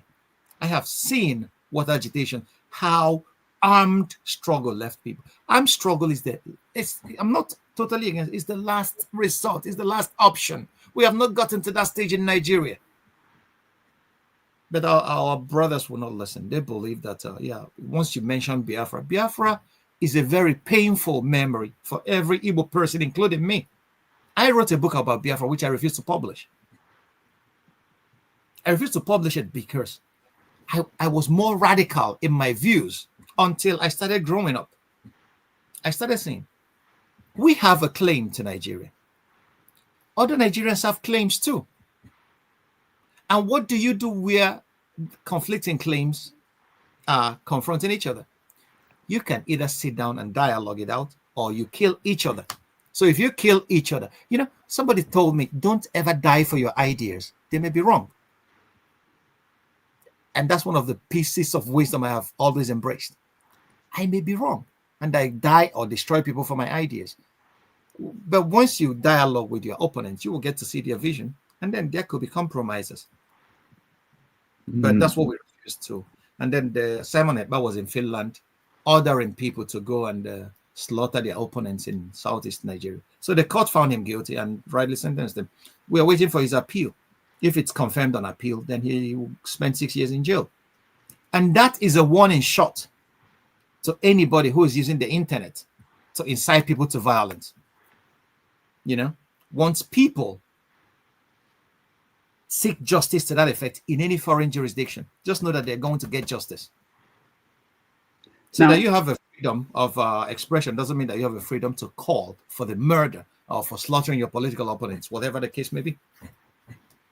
When I put out that you are coming, some people sent in some comments. One of the common ones I saw here is that, people who are familiar with your position are saying that, Simon Ekpa or Nnamdi Kanu, that Mandela was once tagged a terrorist, that Arafat and people like that, even in Israel, that people that started the state of Israel, they were terrorists. That is a common trend across history. So why do we condemn them? So what do you say to such comments? From I would say very simple. Is that reading history is pretty important. It's not necessarily just plucking the parts that you think fits your narrative. Look at it. Mandela never fought a civil war and lost, and then came back again. The Irgun and the Haganah that formed the bedrock of the IDF today, we are terrorists against the British government. Against the British government. Nigerian government is not a foreign government. Okay? Ndibo fought a war between 67 and 1970, and we lost close to 2 million people. We were beaten in a war. And why were we beaten? We were hopelessly outclassed in weapons, in international support. So, if you want such agitation, first of all, you have to do the groundwork. What is the groundwork they did? Nothing. Who is supporting your agitation on the international level? South Sudan got independence from Sudan. How did it happen? The South Sudanese aligned themselves with the major powers. So the major powers spoke out for them. It happened in Kosovo. Okay? Apartheid in South Africa started changing when the majority of the young people in the West started speaking out for Mandela. Is that going to be our case in Igbo land? If you read, I listened to the Igwe of Nnobi, he was talking about the British government taking a position against Biafra. The British government has a vested interest in Nigeria.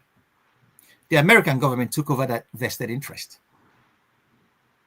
They are never going to let you go that way. I will always tell people, look at the way, are there options to Biafra the way you guys wanted to succeed? Okay. They have tried, the Nigerian government after the war, they were pretty smart. Before Ojukwu could do anything, Gowon created 12 states. Why did he do that? He did that at the instructions of the British intelligence to cut off the Biafrans from the sea. Okay? And they did that expertly well. So today, that status has lasted for quite some time.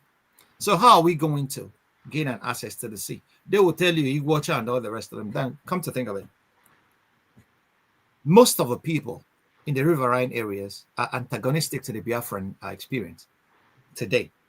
They don't want that to pass through their territory. How do you convince them that it is in their interest that we unite and fight what a common enemy, be that what it may? We are not even dialoguing with them. We are very busy cursing everybody. Mandela wasn't going about his agitation, cursing everybody. And then Mandela was arrested because the CIA gave information to the South African authorities. Okay? Why? Because Mandela at a point went for armed struggle when every other avenue was closed to the South Africans. That was when ANC decided to go for armed struggle. Then you ask yourself, was every other avenue closed to the Igbos to dialogue their issues out in Nigeria? I lost my sister in Sabongeri in Kano in 2013 to a bomb attack by Boko Haram.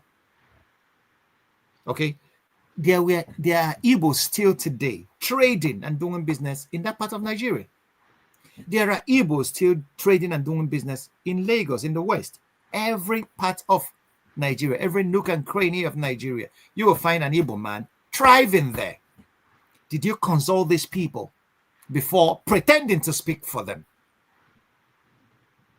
Do you consult the people in the diaspora before pretending to speak for them? Have we exhausted all the avenues for dialogue with the Nigerian authorities? If these people were smart, they would have realized that nobody is satisfied with Nigeria the way it is.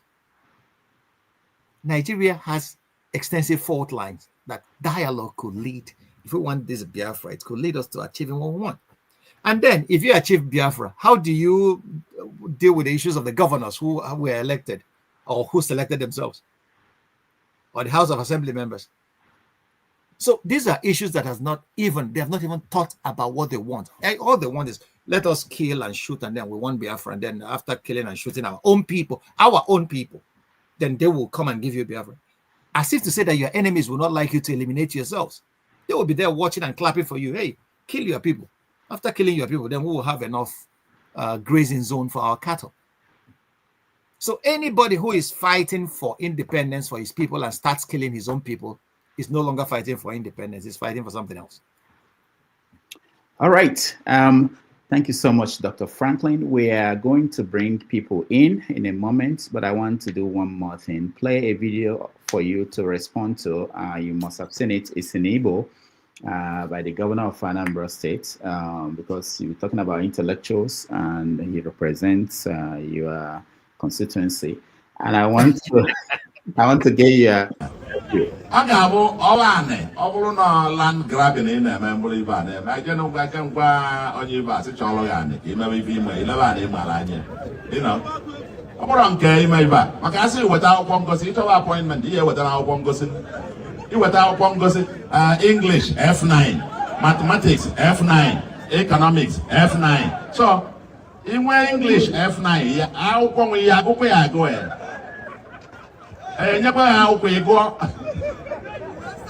mathematics F9, you have a compare Ganambra. I have a compare. As an on economy and number, but in F9 economics, basic economics, demand and supply. Go with F9.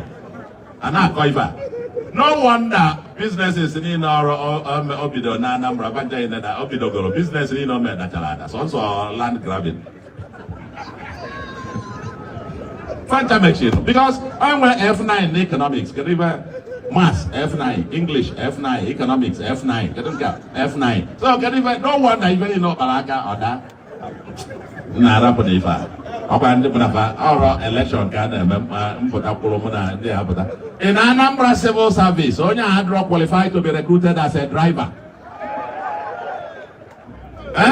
You were F9, up in J school line, better school is home out for governor.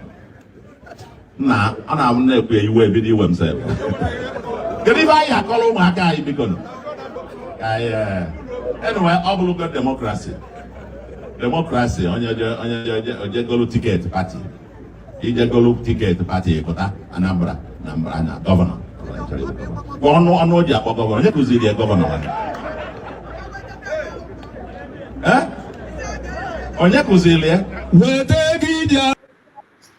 So we have to translate this into English. It's a very important video.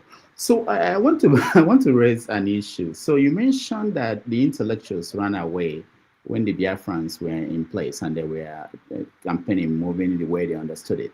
On the no. Let me correct you there.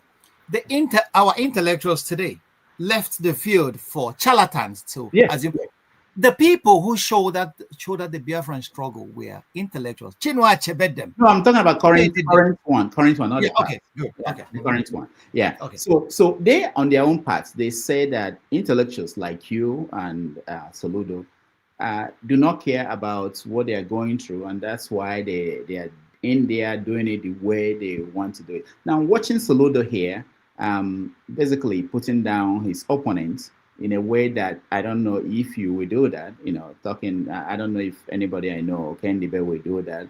I'll respond to that. Yeah. So how do we put these things together, make it make sense? Okay. First of all, the issues they raised, they are correct to a great extent, that the intellectuals treat them like fools. I don't know the reasons for that, but I could hazard an analysis. The kind of education we got in Nigeria actually is still colonial. Okay, that's what you could listen to Soludo putting people down. Education is supposed to train you not only in learning but in character. Okay, character is a situation where you don't put anybody down because of his deficiencies. You don't see a man who is disabled and you start laughing at him because you're an educated man or because you have good two legs. In Germany, education is not only people who go the formal way. They have what they call the dual system. That's the two-way system. People go to learn a trade. What we call a boy in our place, and then the others go to the university and to the gymnasium and then study and become administrators. But the difference is that the German system doesn't see a dichotomy between these two people. Most of the famous engineers that build Mercedes, BMW, Siemens engines and all whatnot are the people that learned it as a trade. Okay? So you don't have any reason to look down on them. They earn as much money as the professor that's teaching at the university. Okay? But in our system, the colonial masters came. They only wanted to train clerks. Okay? Clerks that would be servants to the depredation of our society. And that's what we got till today.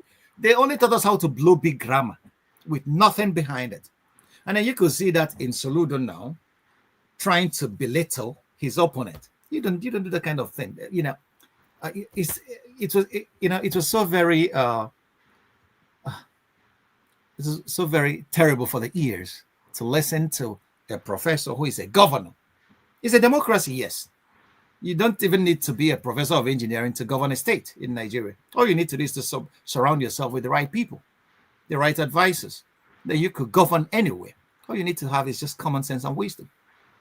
Okay, so Soludo thinking that being a professor has been a professor converted Anambra State to China. Has it made Anambra State more progressive than every other state? Nigerians that went to the Bar Association meeting, my friends and colleagues that went there in Enugu, were telling me that Enugu is even better than what is happening in Anambra State. And Soludo is a professor. So being a professor there are professors who are idiots and there are professors who are humane. So your academic title, if you are really well educated, it should train you in character and in learning, not only in learning, and then you will come to be, exposing that kind of little boasts. That is a campaign. I know in campaign season, everything is, turned upside down, and you see people who should be intelligent speaking like people who have never seen the four walls of a classroom in their lives. So Soludo actually, betrayed everything about an intellectual should be in that little post. But pushing that to what the agitators who want Biafra are saying, the intellectuals abandoned the field for them. Many intellectuals were afraid of being insulted or being called intellectuals by those who could talk, or those who could make noise, or those who have the microphones.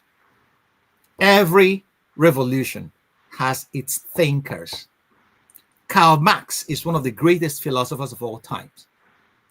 Communism that China is practicing today, and communism everywhere, took its moment from the writings of Karl Marx. Okay? Any bird that flies requires two wings. You need the wing of brains and brawn. If you go for brawn alone, you will end up like Okonkwo. You will commit suicide. You'll kill yourself. And that's what these guys are doing. If you have intellect alone without action, you will go nowhere. You will be in a state of inertia. Okay? So we need both in equal measure. Okay? And that's what is failing in this kind of agitation. They don't have anybody who is advising them on strategic goals, what we need to attain. If you want to gain your own state, it's not impossible, but you need the right support from the right quarters. Do you have it? No. Buying two AK-47s and sending kids to the bushes to confront an army that is known for brutality is the greatest recipe for disaster. That's what I've been calling. I've been saying all this while. You don't effect a revolution that way. You don't gain independence that way. It's not going to happen. In this Nigeria, it's not going to happen. They could kill Ndibo, they could kill our youth and for 100 years. Nobody's going to give you independence that way. Who are you talking to? As the Biafra war was going on, Mokedi and co, we are going for peace talks in Kampala, in Aburi, in so many other places. You need to keep talking with those who you feel are your enemies. If you close down all doors and then come internally to slaughter your own people in the name of fighting to freedom, then you must be crazy. I'm done with this. All right. Thank you so much. We have some of our people here. I still reserve the right to ask questions. But let me go to James. James, because we are, we're going to take a break in another 10 minutes so that our guests will get a drink of water and then we'll come back. James, go ahead. Just your question. Dr. Damaji, all right is being revoked by Trump, so you don't get it right. All right, Mr. James, go ahead. Okay, thank you. I'm sorry, I cannot pronounce your name. Dr. Franklyne. Dr. Franklyne, you're welcome. Thank you very much. I will not ask you any question. I just want to portray a point you made about South Africa. You are correct. There are people sponsoring xenophobic attacks in the country. What is causing the problem, the root cause of the problem is this. During the war of apartheid, majority of the South African activists today, Cyril Ramaphosa, Jacob Zuma, what's this man, Steve Chiwete, and you name them, they were all in exile, including Thabo Mbeki. While they were in exile, they were living like kings. They got money from Nigeria, Guinea, frontline states. These monies were actually virtually unaccounted for. At the end of apartheid, they returned home. That free money they used to enjoy was no longer forthcoming. People like Jacob Zuma in particular descended heavily on the state treasury. There was massive corruption cases going on in the republic. Now, it got to a point, Thabo Mbeki set up a commission, I think 2000 and something, I can't remember, the commission sat at Blue Fountain to examine if Bulala Luka was an apartheid spy or not, but the root cause is corruption. Anyway, to cut a very long story short, the people of South Africa during apartheid were cut off from the rest of Africa.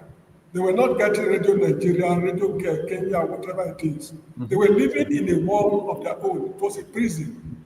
When apartheid ended and we got there, they were embarrassed. They were asking, where were you while we were fighting apartheid? They never knew the effort of Nigeria, Ghana, Guinea, and other frontline states. So they saw us as nuisance. They are not xenophobic, because even during apartheid, Zimbabweans have been going there.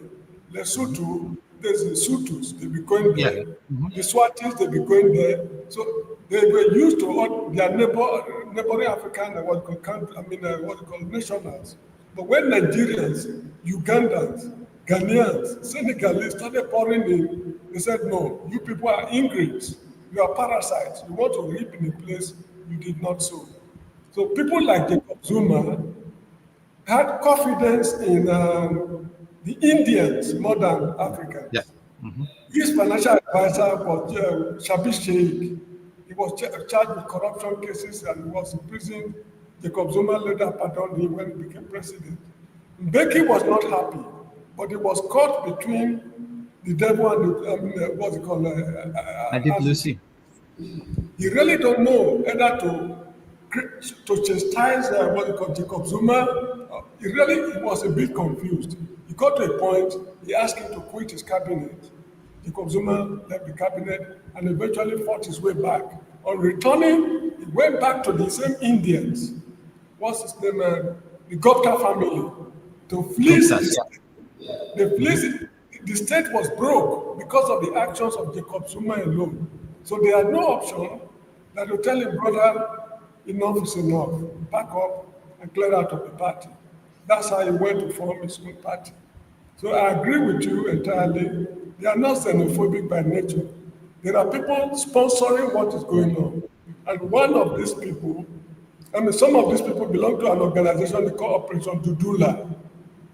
Operation Dudula. Because actually, the South African government has done quite a lot for the people of South Africa. Medical services are virtually free. Housing, they keep on building what they call RODP, low-cost houses for native South Africans on a very colossal scale. But the issue is that the tentacles of corruption Jacob Zuma and his clique put in place is excruciatingly, is ruinous. Let me put it that way. That is the root cause of the South African problem. They should know that Rome was not built in fact, Johannesburg was not built in a day. It's just a question of time. It might not be in our lifetime. They will surely enter the promised land in style. That is how I see the problem of South Africa. All right. Thank you for coming. Thank you. That was great education from you. Thank you. I really appreciate it. I appreciate the preparation you made before meeting us. Thank you so much indeed. Thank you. I'm grateful. Thank you, Mr. James. Let's take another one from KJ. Please, KJ, well, you're a big boss. I can't tell you to just ask a question, but go ahead. Thank you so much, Dr. Rudolph. Prof, thank you so much. I really have taken a lot of lessons from the rendezvous that you're giving us around the world. So even for those who are not following current affairs, listening to you, they will have been able to be, they will have had enough information that will last them almost in 6 months' time. And I like how you've gone. A lot of information you've put across for us, and I really appreciate it. And the last time you came, I told you that when I grow up, I'll be like you. The only part that I will not take is the part of the fact that you think that Jesus is, a figment of someone's imagination. I didn't say that. I didn't say that. Okay. No, Jesus. Actually, there was a historical figure called Jesus. Mm-hmm. But those guys that wrote the Gospels never even met him. Actually, that's just what you need to know. There was a historical figure. Every scriptural New Testament authority has been able to confirm that there was a historical figure called Jesus, but those that wrote about him never even met him at all. Yeah. Yes. So that's good. That's what the Bible says. They never met. Anyway, the other part also I have quarrel with you is the part of the IPOB, or in this case, the autopilot, as they call themselves. I followed the Mazi Simon Ekpa's court case proceeding and all that, and it may interest you to know that one of the things that the court relied on is to say that they got their information for which they use in passing their judgment from the Nigerian security. And if that be the case, I have my doubts that those are correct, because you and I know how those things are, how those informations come about. I also know that we have had Odinkalo here, and for the little work that we did while we were in Nigeria, we realized that majority of those things that we hear in the news are not exactly how it is, especially when it has to do with the Southeast. I know that there are many players, much more than the government would like to agree, that are playing in the Southeast. Because even after the arrest of Simon Ekpa, the things are still going on. Things are still going on. They may not be as much as they were, but the reason that's because the money that was thrown in by the Buhari administration is no longer there. The current man is not ready to release that kind of money to anybody. And so nobody is financing those guys. And eventually, once the money ran out, they also have to leave. But if you follow what's his name? Even last week there was a broadcast by Asari Dakubo where he was saying, why are they using the helicopter to fly around his house? He's warning them he's going to shoot it down, because he has been fighting alongside with them in Imo State. These are videos I can, if you want me, I can put it across. Okay, he has been fighting alongside the army in Imo, and so why are they trying to do this? They are coming. Why are they surrounding his house? He had that broadcast, so that is also there. So what I'm saying, in essence, I'm just trying to lay out this. Maybe you didn't have that information, but here is also where I'm going. You are the intellectual. We are, including Dr. Rudolph. Okay, So at the end of the war, we all have been seeing this interaction between the Nigerian state and the Igbos. I'm speaking specifically about the Igbos. And our intellectuals, people, Timber and Caliber, Iroko and Coconut Tree, they have been playing along the axis of governance, have never been able to bring any of those policies that are inimical to the Igbo development to bear. They don't even discuss it. Before we got to this point, remember that Nnamdi Kanu had a meeting with the 5 Igbo governors and said, these are my grievances. And it wasn't only for the East. He started from Cross River, Akwa Ibom, Rivers, and then eventually came to the East and said, if you can get these things done, we will have no agitation. But when they left that meeting, the Igbo state, the Eastern governors never even went there. Instead, what they did was they turned around and proscribed IPOB. You see, people don't know that it was the Eastern governor that first declared IPOB as an illegal organization before the Nigerian government took over. So I'm just saying that as somebody who followed this development. And I also think that Nnamdi Kanu, from all intents and purposes, can be called an intellectual, because if you listen to him, you may not like his use of word, but he gives you a blow-to-blow account of what the world is all about, whether it's geopolitics or the politics in Nigeria. So I will say that the reason why this came about is because you guys, and I say you guys because I like you so much, you have a wealth of experience. If you wanted to, you can equally be the lead in this case. You guys left it. And so younger men like Nnamdi Kanu and this other, I don't want to use the wrong word for him, but I'm not saying he has the power. In fact, if you followed my discussion as a small, roadside journalist, I said this guy called Simon Ekpa don't have the capacity to lead the Igbos into this battle. But because, again, like I said, they were lacking. We lack the personality, the leadership at that echelon. That's where you are. We didn't have those. And the same thing, if you go back, and sorry, I'm taking a bit of time. If you go back to the Biafran law, the Biafran war, you also find out that at a particular time, some of the major people who have been able to turn the tide around also withdrew from the Biafran side. You are playing, to the gallery. Wherever they find themselves, they say, Nnamdi Azikiwe today is saying he's there, then tomorrow he's saying he's there. So nobody can actually place them in a particular spot. And at the end of the day, we are where we are now. And nobody is telling us, is it going to get better tomorrow? I have 4 of my cousins. They all made 240 in JAM. They never got to be placed in university till tomorrow. I don't know if you understand what I'm saying. That is not going to trend tomorrow. It's not going to change next year. In fact, it's getting worse because now the places where Igbos write JAM and all these exams, all of them just get mass failure. The last time they said, oh, but it's not only the East. But if you notice, the part of Lagos that had the same issue where a majority of the Igbos live. And so what are we going to do? Are we going to fold our hands and then pass this to our children? Because our father said these things, we saw them fighting the same thing. Now we are now seeing it. We are fighting it, and we're going to pass it to our children. Is that how we should go about it? Maybe you give us a roadmap of how we should go about it. Thank you, Prof. Thank you so much. Thank you very much, my brother. Yeah, I love such exhaustive and stimulating ideas and debates. We can go to and fro. I have a different view. That does not mean that your views are not legitimate. I have a different view. My views are, you can fight for whatever you believe to be the right thing. But once you cross the Rubicon of spilling the blood of those you claim to be fighting for, you have legitimized every authority you have to fight for those people. That's my only problem. Self-determination is an issue rooted in international law, and it started with, the United Nations adopted it during the colonization process. Every people has a right to self-determination. Is the law. But what does experience show?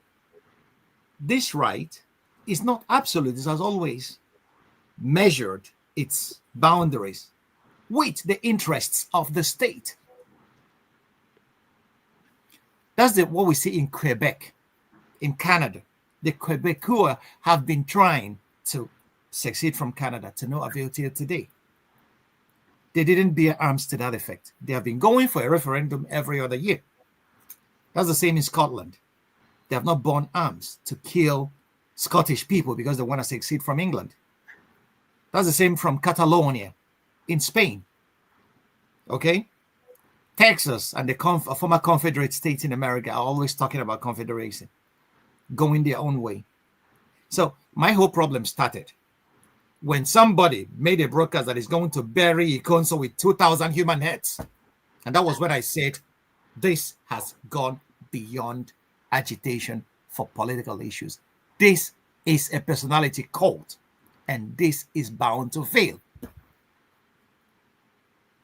Even if you have such intentions, you don't make such a broadcast. You know, this is primitive atavism when somebody starts feeling that he's like a god. That's what happens. And then you listen, and then the broadcast started degenerating. Now I will tell you about a guy in Haiti. His name is Papa Doc. Papa Doc. People never knew that guy became crazy at a certain point in time. And he was ruling Haiti. And he was murdering people left, right, and center. And that was what I was seeing percolating into this so-called Biafran agitation. How could you tell your own people that they should sit down on a Monday, that if anybody that is seen when men are on the street should be killed?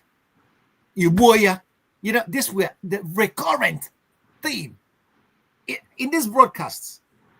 And then it didn't jar anybody in the ears to say, hey, whoa, listen, these are the people you claim to be fighting for. So they should now get freedom from the Nigerian government and hand it over to you. So you become their new colonial master. That was when my disagreement with this group started. Fighting for the Igbo cause. There are many ways to skin a monkey. One of them is taking control of government. Okay? If you elect your members, IPOB at the height of Nnamdi Kanu's popularity was commanding 500,000 young men across southeastern Nigeria. If he calls them out, they will come out. There was a rally where they were all holding Biafran flags. This is a potent political force that could be used for anything you want. Ask them to vote. Throw out Okorocha from Imo House of Assembly. Throw out all these councillors from the councillor level to the state of House of Assembly level. Forget the governorship. You have hijacked the state. You can do whatever. The state will become a potty in your hands. You can do whatever you want with it. You will be giving commands, and the governors will not even do anything against it. That was what we advised. That was the blueprint for taking over anything you want. Look at Trump. Trump waited. He knew that there was dissatisfaction in the American population. What did he do? He went the political way. He believed that Obama insulted him at a press dinner in Washington.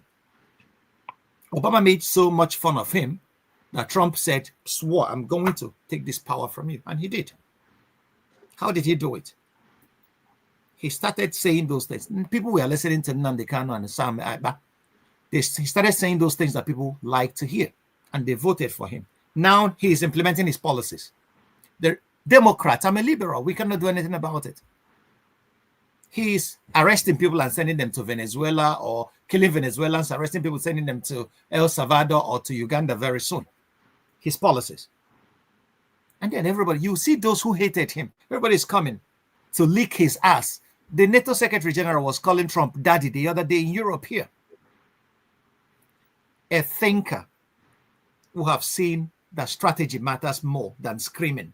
Because once you start screaming, your enemies know what you have up your sleeve.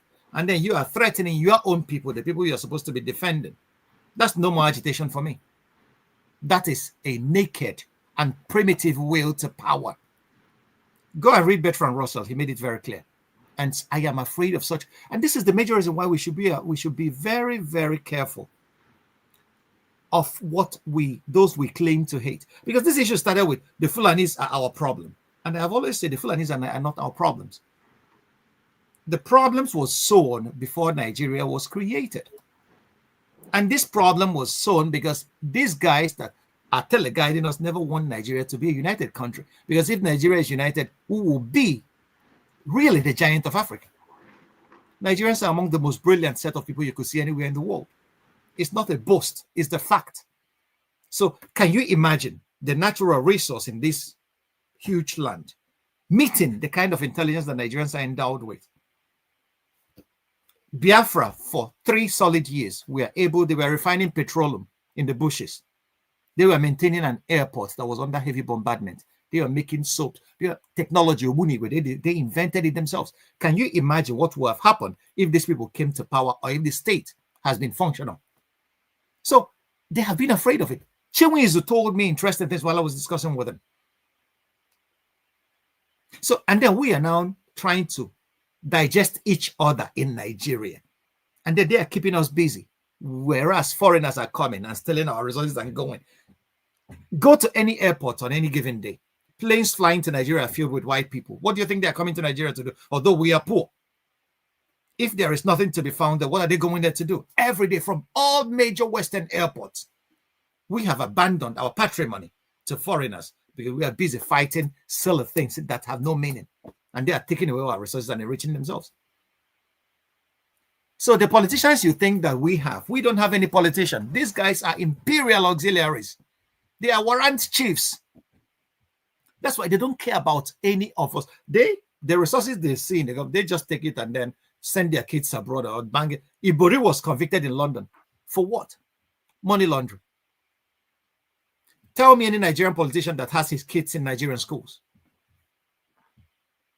So there are ways, there are correct ways. If you are fighting for a people, fight for a people. Don't kill the people you're fighting for.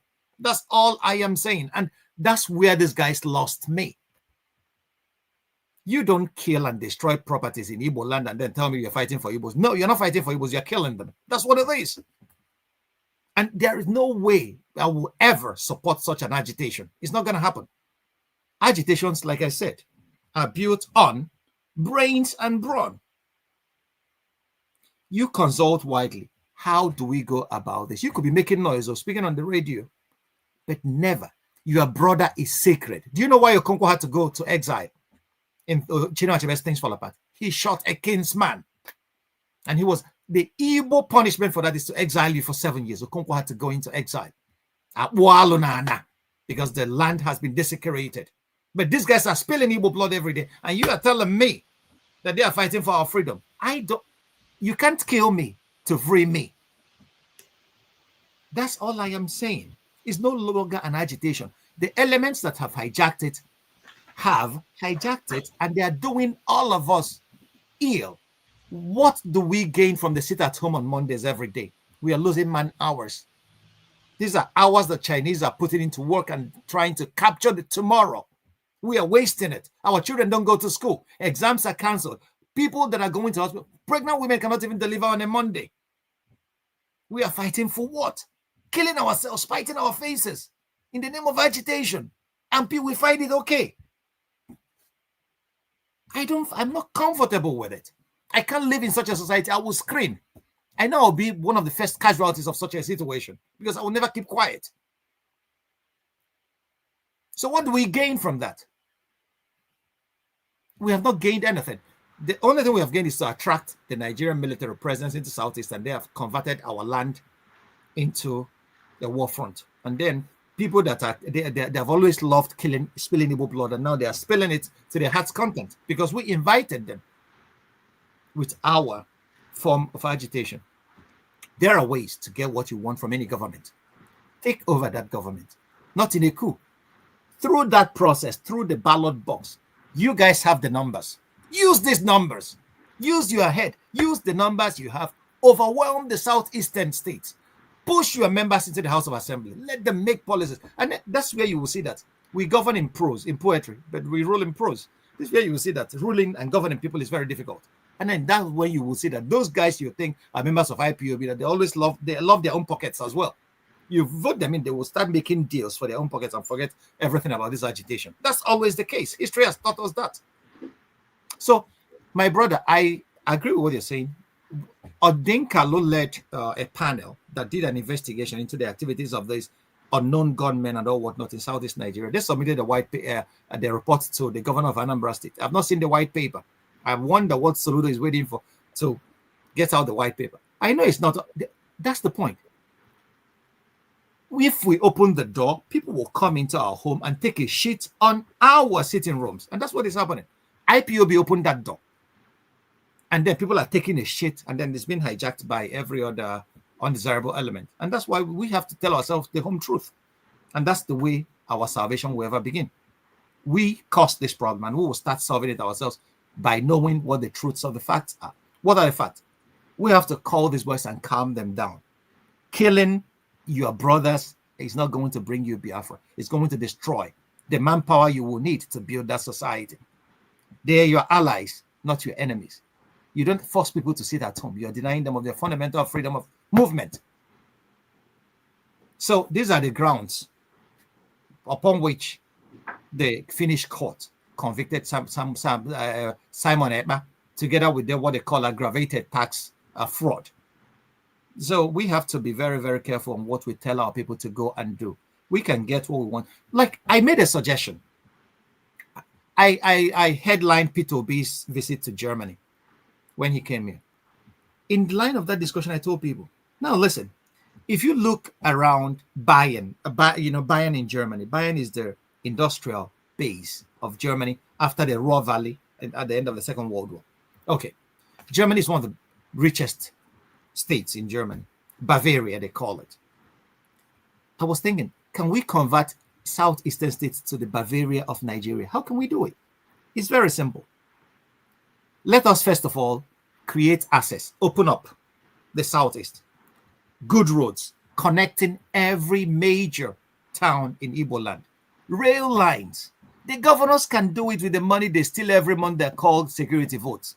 If you approach a Chinese company and say, go to Ethiopia, the Ethiopians said, no, build us a small rail line that will connect the whole of southeast. You can be in Aba in the morning. I always tell people, as a student in Germany, Germany had an infrastructure, and this infrastructure leads to integration. If you don't have an infrastructure in a country where a student living in Lagos or in Enugu can go to Aba tomorrow to chase girls and come back at night to study, then you have not even started. You can never unite a country. Look at a lot of people met their lovers and their wives on the trains in Germany. Okay, people, it integrates. If you open up a country, listen, Nnamdi Azikiwe was wise. The motto of his newspaper, the West African Pilot, is shine the light and the people will find their way. If you open up Igbo land, the governors can come together, build us rail lines. Do you know the kind of jobs that will create? The people that will be selling Okpa along the rail lines will multiply. Okpa will become a delicacy. We will transform Okpa into some people that will be selling ice water. It will create a lot of allied jobs. People will be taking, along the routes. That was what happened when the colonial masters opened up Albany. Albany was a city that was built from the scratch by the colonial masters because a rail line stopped there. So if we are able to do that, Aba, Enugu, Umuahia, all the major, let's start with the major capitals. Build a rail line that connects them in a circle. In Berlin has something they call a ring. You could be in any part of Berlin, and the trains keep running every hour. You open up a society with that. Our people will create jobs for themselves. Our people are creative. All these agitations will die down. And what people forget is that individuals cannot invest enough to push a state out of poverty. It's governments that do that. That's what China is doing. The Chinese government is investing massively. The American government did that too. All these technologies you are seeing today, the internet and all the rest of them, were government-funded programs of the military that eventually profited the private sector. It's the government. You guys should read the book, The Entrepreneurial State by Mascato or something. I have forgotten his name. That's a great book to read. You see that governments are necessary. If Southeast government could finance massive development, all these agitations will die down. Our own universities will be able to absorb our people. It's not only people going to the universities or passing jump, and then after studying, they will come to Europe and then start becoming nurses and all whatnot. We should equally learn what the Germans are doing, the dual education system. People who cannot study can go to Igbo boy, Soludo should stop insulting people who didn't study. Studying is not the be all and end all. People who could do their jobs with their hands better than every other person.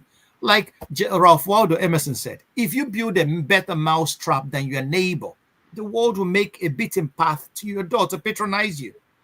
So that's what we should start doing. Tinker in Enugu forges products. So if we are able to connect these two industrial production centers, and Abada makes shoe, and then Onisha, that is a market. This agitation about Biafra and the Igbos being marginalized in Nigeria will just disappear because we'll have enough purchasing power to buy the whole of Nigeria if we want. But we are not thinking along such that we are thinking about only making noise and then shooting people and thinking that will lead us to economic or uhuru or salvation. It will not. Thinking will lead us to wherever we want to go. All right. Thank you, Dr. Franklyne. I wanted to take Chim before we go on a break, but this one lasted for long. I think we take a break. When we come back, we get everybody else. It will be quick. It won't be 4 minutes, so about 2 or 3 minutes. Thank you, everybody.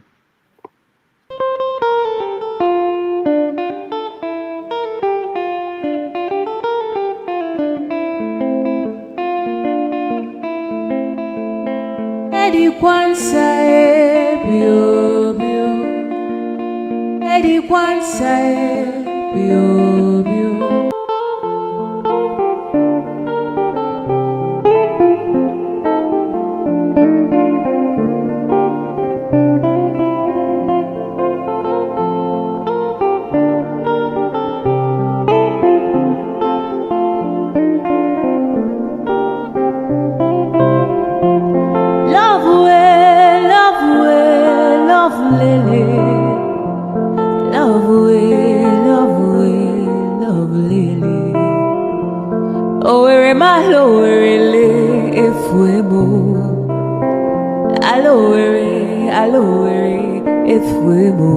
I am adure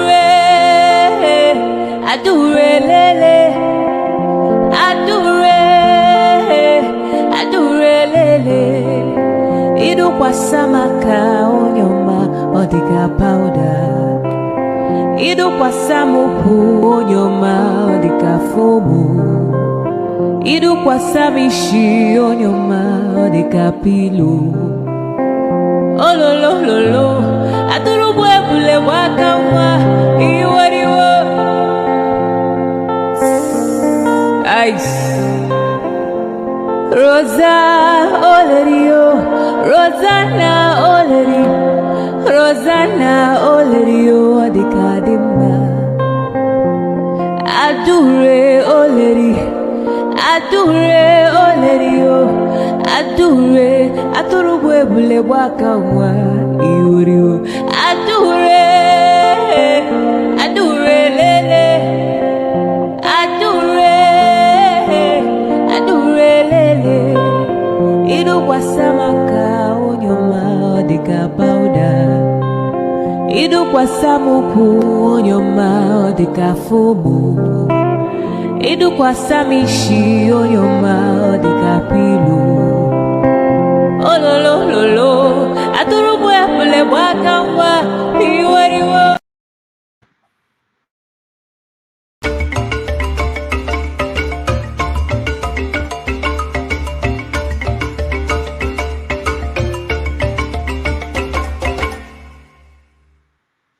All right. Welcome back, everybody. Thank you.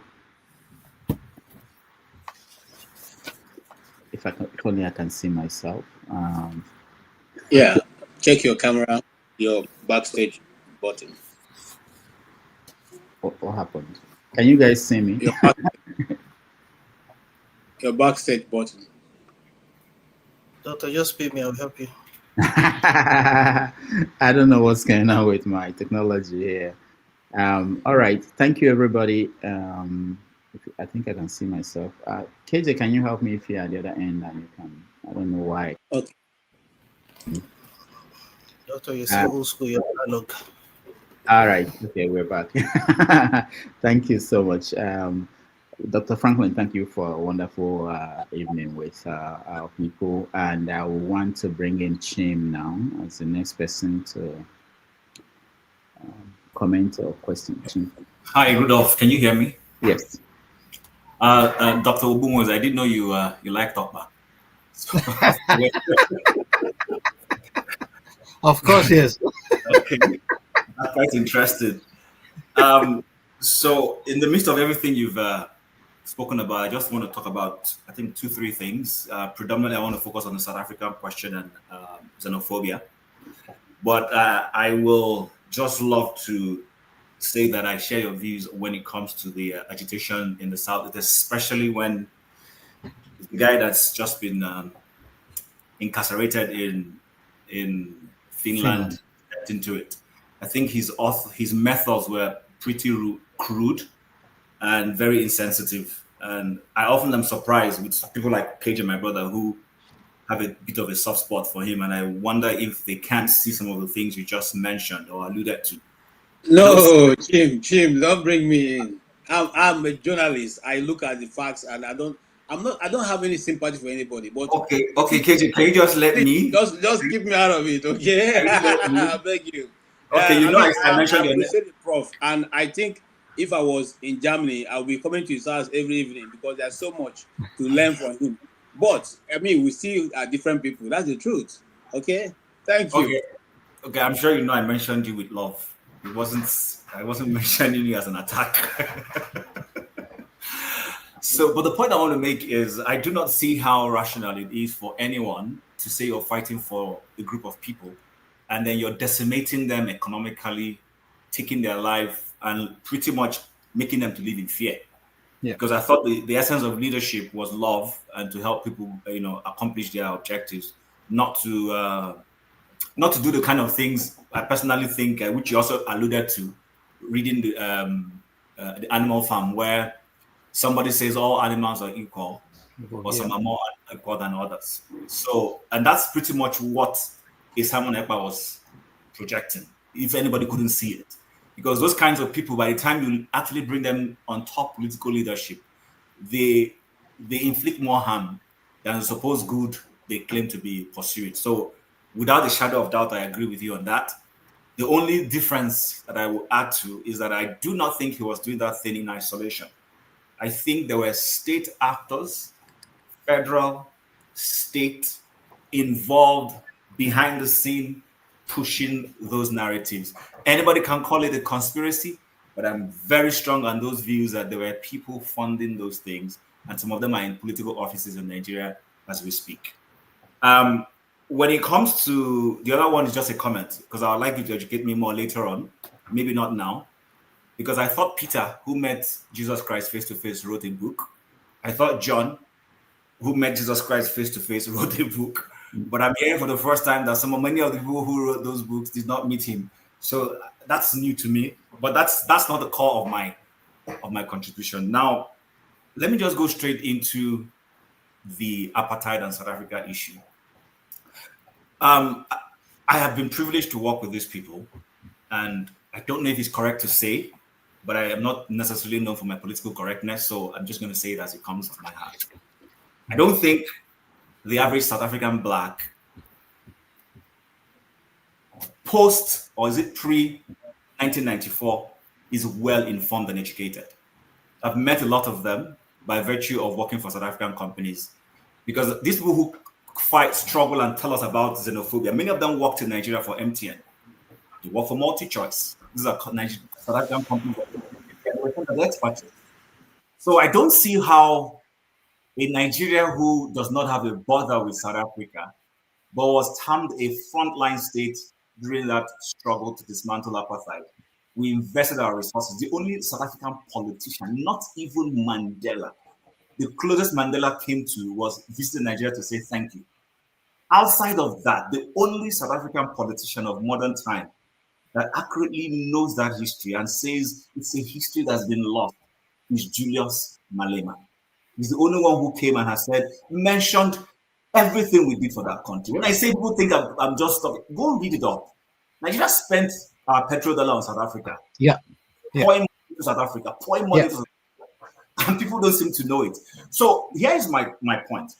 Rather than blame the unseen hands of imperialism as responsible for the xenophobia, I would rather blame the Black ANC and South African politicians the likes of Thabo Mbeki. Thabo Mbeki actually did more damage to the Black solidarity, if you ask me, than any other Nigerian South African politician, because he's the one person who came and couldn't tell South Africans the history of why they should accommodate their fellow Blacks. He was present when the first xenophobic tendencies began to spread, and he's known to have defended it. He's known to have stood defending it without even trying to educate his people to say, listen, these people you're fighting against or pursuing, they have played a great role in our lives. And perhaps if there are any criminal tendencies among them, let's tackle those ones. But let's not use the same brush to cover everyone. They have not been enough telling their people the role other African nations play, but they are quick to talk about the role Cuba played in South Africa. I've listened to South Africans and they will tell me how Cuba helped them. And I said, okay, Cuba helped you. No other Black African nation helped you. And they're looking at me like, what are you talking about? Which means they don't know. So history is what you take from one generation and pass to the next one. I think even the Mandela did not, even the ANC, as a matter of fact, haven't done enough justice to educate the Black South Africans on the role other Black nations played in the putting down of apartheid. So that's my view. Rather than trying to, I'm not saying there are no unseen imperial hands behind the scene because of the resources in that country, because they don't want other African nations and African nationals to, get involved in the economic prosperity of that country. I'm not saying that, but what I'm just alluding to is the fact that I think lots of the South African politicians haven't properly documented the roles that nations like Nigeria played. So that is why, like I said, the average Black South African, sorry to say this, is very ignorant. Sitting with them, they're limited in their level. I'm sorry, I just have to say the way it is. They're not as exposed and, globally informed as most Nigerians would be. Even the most idiotic Nigerian you think has a little knowledge of how the world runs. Most of the South Africans, they don't. And it's a fact. If you relate with them, you'll find that they are very limited in their understanding.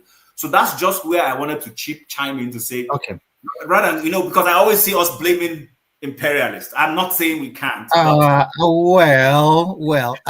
Thank you very much.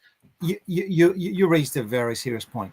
This is an angle I have not actually considered, really. Thank you for the information you generously availed all of us.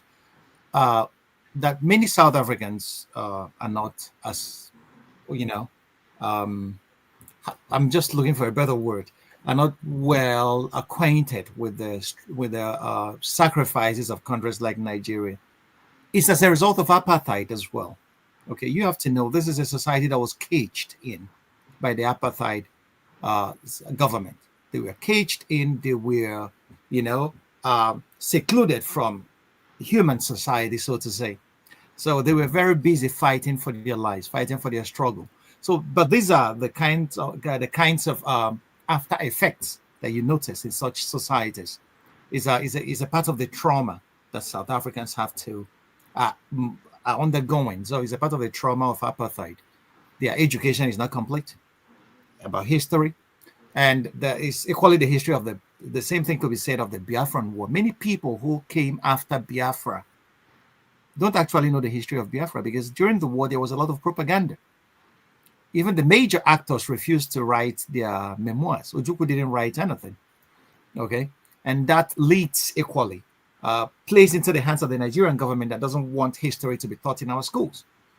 So, because if the major actors, if somebody like Nzogu has written a memoir to state why he planned a coup, or those who inspired him to, or those who financed that operation, or if somebody like Ojukwu has written his own view, Churchill sat down and wrote his memoir about the Second World War and won the Nobel Prize for that, I guess.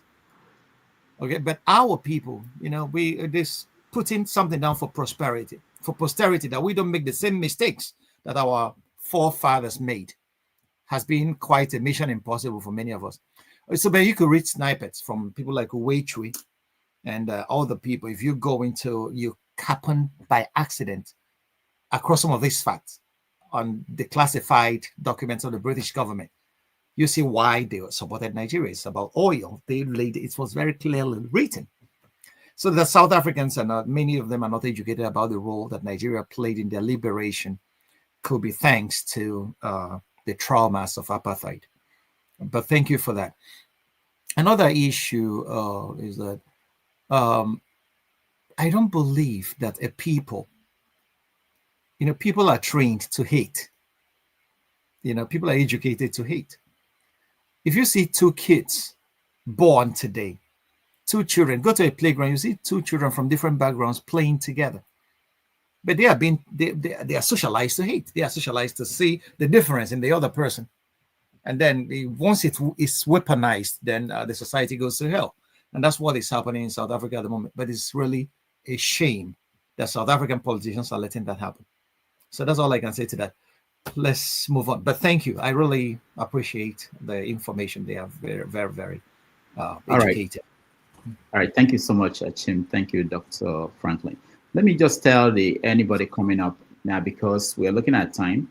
And if we go on this way, we have about 9 people waiting. That means we are going to spend another 3 hours. So we can afford that. So I will say, just make your question, make it short, 2 minutes, so that he can respond in another 2 minutes. So we can get to everybody, because people get tired and everything. Thank you so much. Ovie, you're next. The power that dictator Damage has to change the rules in the middle of stream also empower us to break the rules. And the earlier the both parties understand that, we will both move forward progressively.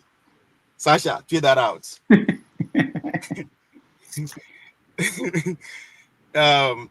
Thank you, Doctor. Thank you for your time.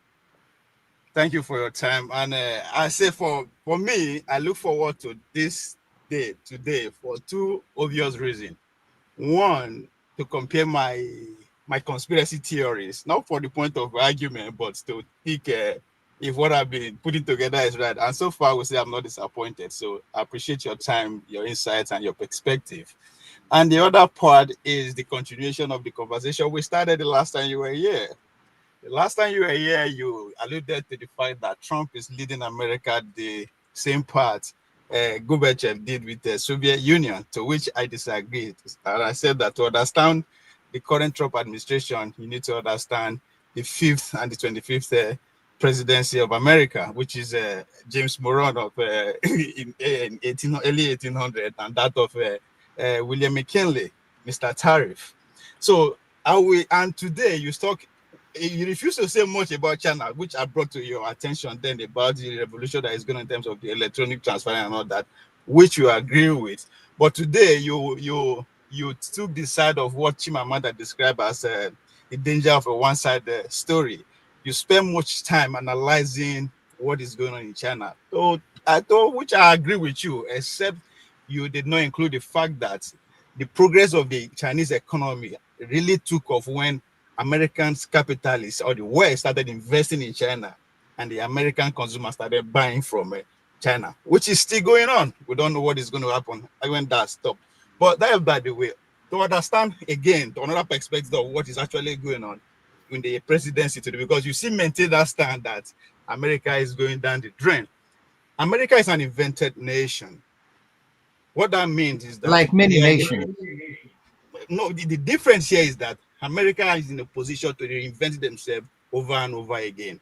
And I put it that to you that for the past 250 years, they undergo institutional change. This is the 4th time. After every year, they undergo institutional change. Started with the coming together of the union, getting their independence. The second one was led to the Civil War, which empowered the federal government over the colonies, which projected America to lead to the 3rd phase, which led eventually culminated to the Second World War.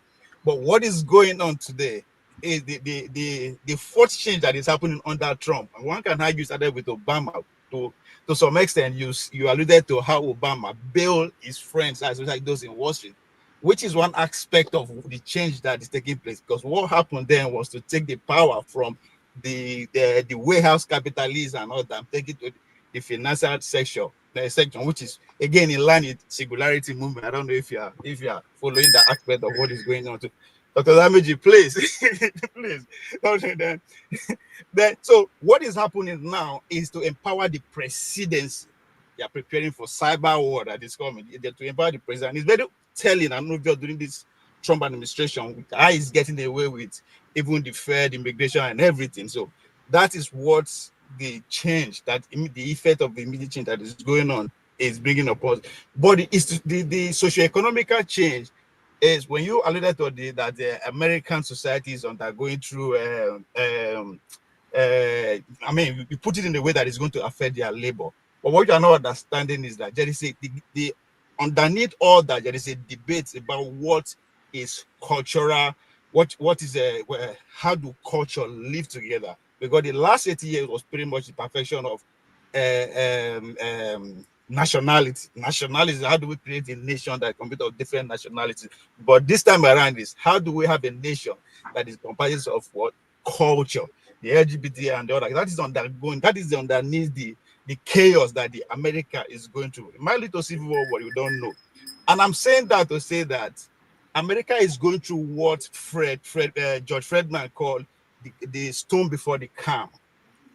You alluded to the 20s, which is where McKinley came with his tariff, Trump tariff. He sent America to deep depression of the 20s. But what followed after then? They rose beyond that, went to set a world war, and they win. So they are undergoing through a storm right now. But at the end of it is what Trump called the golden age. It might come in this decade, but if it doesn't come, definitely it's going to happen in the next decade. So it is not over for the West yet or for the American yet. So there's more to it than just say China's are doing well. I have acknowledged that fact, but there's a reason. I agree with you. I agree with you to a certain extent. You know, one thing about the Americans, they have this ability to tell themselves stories, and the myth you make about yourself is actually have this uncanny way of becoming reality. But the point is that these were exactly the same stories that Rome was telling itself as it was decaying. Okay, Roman senators were still arguing, we are Rome. Okay, nothing else. The Greeks before Rome. Every empire comes to this point. Every student of history will see that very clearly. About America being an invented nation, almost every nation is an invented, it's an imagined community. Almost every nation was invented. Germany was invented under Charles, Karl the Grocer. Okay, so, and who invented Germany? It was the Romans. So many nations are invented, real pieces of real estate. So that America was invented, and they're now telling them, now listen, what pushed America out of the Great Depression was not any policy of any presidency. It was the Second World War. Okay? The Second World War killed many and fired up American production. America became a world power after the Second World War because every other major European power has spent itself into bankruptcy and is now indebted to the United States. Okay, so that's what it is. And America, the war has been good for the American economy. Without wars, forget what you're talking about, the financial. America will eat its own dollars. America is able to lend to everybody. Everybody borrows from America. America borrows from people, but America is never going to pay its debts back because its debt is in its own currency. But America doesn't have the industrial power that it used to have after the Second World War. This industrial power has moved to China. American capitalists, you're right, invested in China. They moved most of their industries to China because they wanted cheap labor. Europeans followed suit. So China is enjoying premium industrialization for the price of nothing. And they have now outpaced those that sold them the technologies. What we do in the West is usually, to underrate the progress. That's what empires do. Underrate the progress of other peoples. Rome was great until a band of ruffians from the Germanic tribes defeated the 6th Roman Legion in Germany in the Teutoburger Forest, and that was the start. So America, I wouldn't think, if I am any American policymaker, I wouldn't want America to go to war this time. We don't have the industrial base for that. And it's going to be, they're not going to win. But after that, it's going to be almost every country is going to be a wreck of its former self. And then I don't know if humanity survives that. But I think peace is great for everybody. With business, we could snap back American power, but the world has gone multipolar. So the genie is out of the bottle. You can never put China in the bottle anymore. China has outgrown that. And the BRICS countries are coming. And Russia has learned the tough way that the West is not to be trusted. So they are now relying heavily on military power to reindustrialize. Look at what the Russians are producing in terms of weapons and artillery and hypersonic missiles. Russia tested a plane a few days ago that was built with only made in Russian products. Because of America's uncanny ability to impose sanctions on everybody, the Iranians couldn't even buy spare parts for the Boeing planes they bought from the United States. So Russia is afraid of that happening to them. The Chinese are building their own planes at the moment. So the world is multipolar. And I'm not saying that America will not disappear overnight. Rome took 400 years to collapse. So if managers of the American empire, if they don't take time, they may have started a process. It may not happen in my lifetime, but they have started a process that would lead to America becoming like ancient Rome. So it has to take the right policies. What Trump is doing is actually trying to antagonize people that could have been American allies. Look at India. Look at China. These two countries have close to 4 billion people. And you antagonizing, how many are you? And I don't believe in a situation, in a world where a country that is 5% of the world is consuming 25% of the world's resources, and every other person is going to bed hungry. I don't see it that way. That's why I support multipolarity. Other countries should rise. Okay? It should not be one man to be the head of it. No. Other countries should rise. Equal partners for human progress. It's the more the merrier. That's the way I see it. I will push back in your next visit. But I appreciate next visit. Thank you, Obie. Welcome to but you said intellectual class. Don't know why when I don't like us the poor and the Igbo smokers. That took me in a way. I don't understand. You said I don't know why. You're intellectual. You should. All right, Obie, we have to go. I am not an intellectual. I'm just Franklyne. That's I'm with my name. Femi, welcome to the show. All right. I've already forgotten what I want to ask, but I'll still ask anyway. Doctor, welcome again. First, I want to talk with you, please. Even if it's not your number, I would somehow have to get your email address. Dr. Damages refuses to release it, so I don't know what personal issues he has with me. That's on one hand. Okay. Earlier midnight. Please, Rudy, yes, sir. Please give him my number. Okay. Thank you. Allowed. Yeah. Thank you. Overnight, I was watching Tucker Carlson interview this guy. I'd never heard of him before, Scott Houghton. Scott Houghton? Right. You never heard of him? Yeah. Give me a second. Just give me. Give me a second. I have to stand up. Give me a second. Okay. All right.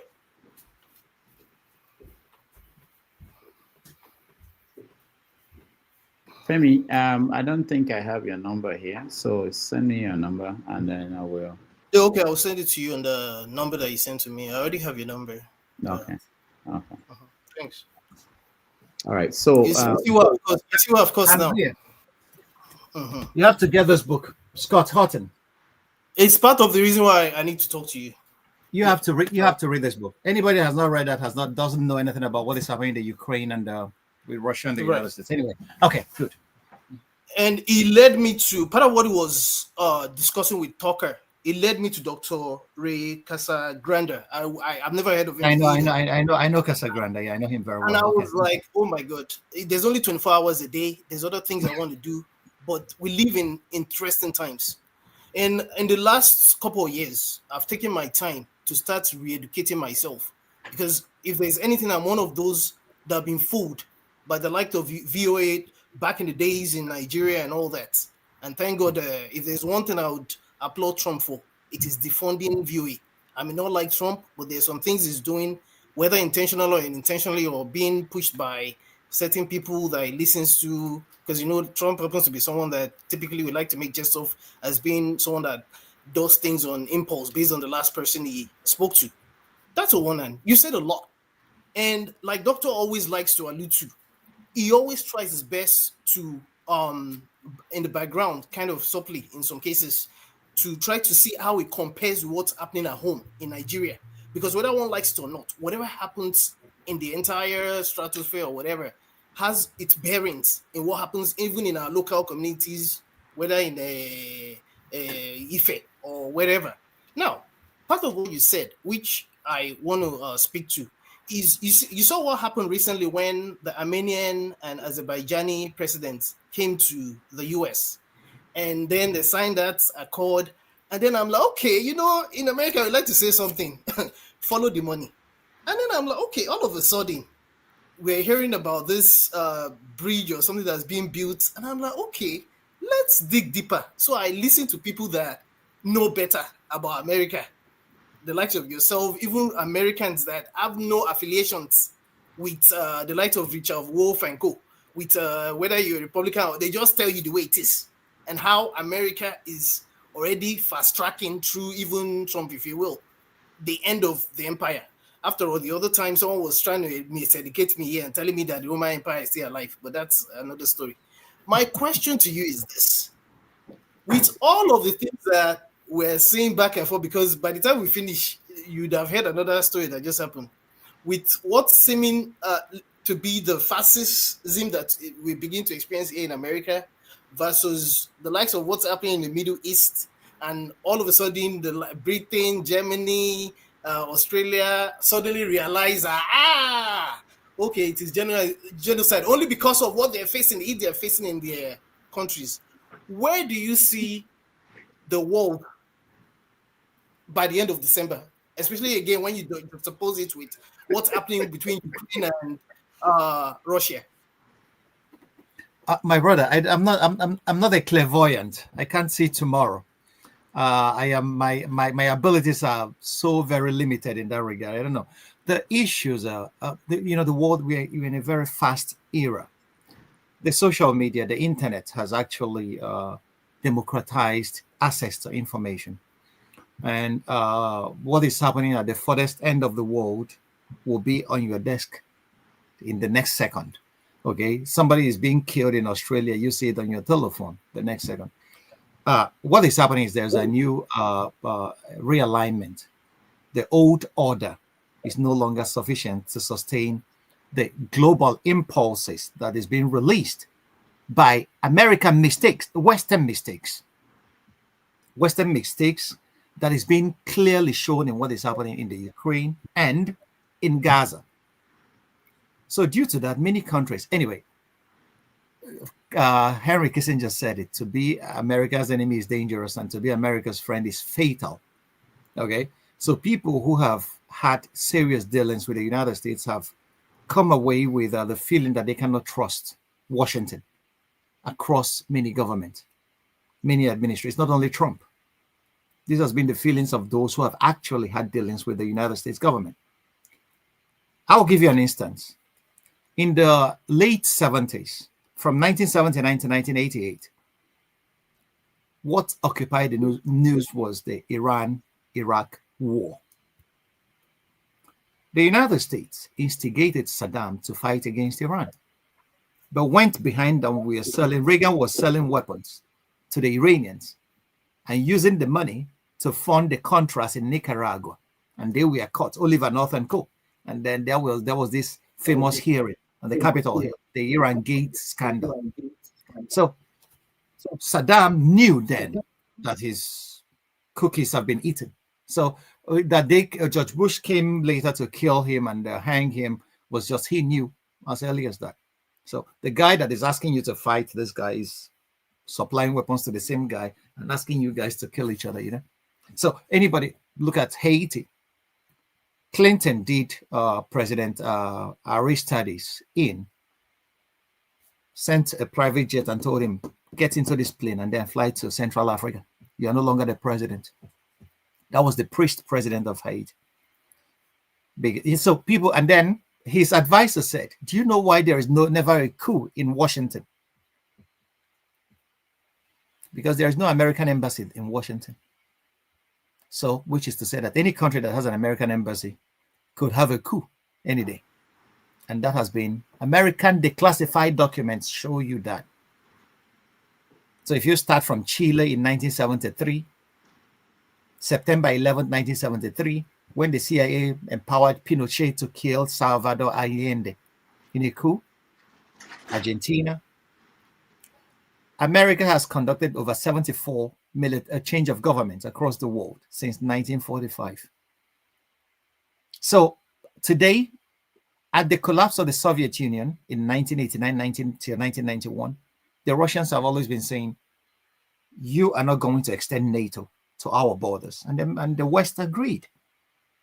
And they reneged on that promise. And they are now telling the Russians what the Russians consider as bullshit. And now Putin, it came to a head. That's the essence of this book. Okay? So it came to a head, and Putin said, Ukraine is my red line. You tried it with Georgia. I taught Saakashvili a lesson. But you're not trying it with Ukraine. This is a red line for me. Biden was calling Putin that Putin is a war criminal or whatnot. Putin just kept quiet. He wasn't making too much noise, and then sent his army to roll into Ukraine in a special, what he called special military operation. And that was when they realized that we really have to fight those guys, because for the Russians, it was an existential threat. Obama said in 2012 that the United States doesn't have any interests in Ukraine. He refused to go the way of the new Kant. He said, we don't have any interests there. Russia has interests there. We don't. We live 5,000 kilometers away. So now Russia has realized that we are eventually going to fight the United States to make these guys realize that our red lines are our red lines. So Russia prepared for war. And what happened? The Biden administration was sending weapons, the best of American weapons, to Ukraine. The British government was sending weapons and intelligence. The CIA is in operation in the Ukraine. The Germans, every Western power supported NATO incursions in Ukraine. And what happened? That's what they don't tell you in the news now. The Russian army has decimated Ukrainian army. Ukraine doesn't have an army anymore. So this meeting, the West, you have to know, the West doesn't negotiate when they are winning. If America could get away with it, it would have dropped a nuclear bomb on Russia, but they cannot get away with it. That's just the major reason. A country that had the guts to drop a nuclear bomb on Japan, Hiroshima and Nagasaki, would do it elsewhere. They don't negotiate. They beat you to submission. So when you see the United States or the Europeans negotiating, they have been beaten. So the Russians have actually fought them to a standstill in Ukraine, and the Russians have won, actually. Listen to any analyst, anybody living here, European politicians will tell you that in secret. The Russians have won this war. And what the Trump meeting Putin in Anchorage is just, Trump is reading them the surrender documents. This is my conditions for peace. You either get this guy to accept it, or we decapitate Kiev. That's what is happening. Just today or yesterday, Russia mounted one of the heaviest bombardments of Kiev.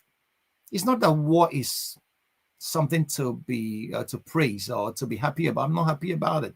Men and women and children are being killed every day on both sides. But the Russians are saying, their view is that the United States will not allow China to station a military base in Mexico or Canada, which is true because we saw that in history. Kennedy never allowed Khrushchev to station missiles in Cuba, although it was the Americans that stationed the missile in Turkey. But Kennedy, being a wise president, opened the back channel to Khrushchev, and they made a deal. He told Khrushchev, okay, let us save each other's faces. I am going to withdraw American trident missiles from Turkey, and then you withdraw from Cuba. Khrushchev said, okay, that's what we wanted. But Kennedy made a plea and said, please, don't say anything about it, because if you go public with this, I will deny it. So let's keep Americans believing that we won. But I find that a mistake, because if the Americans have known that the United States is powerful but has never won a war since 1945, Americans will be reticent in the way they use their military. America has never won a war since 1945, any major war since 1945. Is it Vietnam? America ran out of Saigon in 1975. Is it Afghanistan?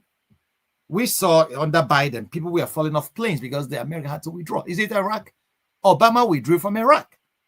Where? So, but war profits the American economy because the military industrial complex are the guys that make the big bucks. Okay? It's a banker's war. If you read Smedley Butler, the guy that the United Fruit Company, Allen Dulles and his brother's company used to wreck the banana republic of Latin America, he said that he was a hooligan for the banks. They were sending him as a thug.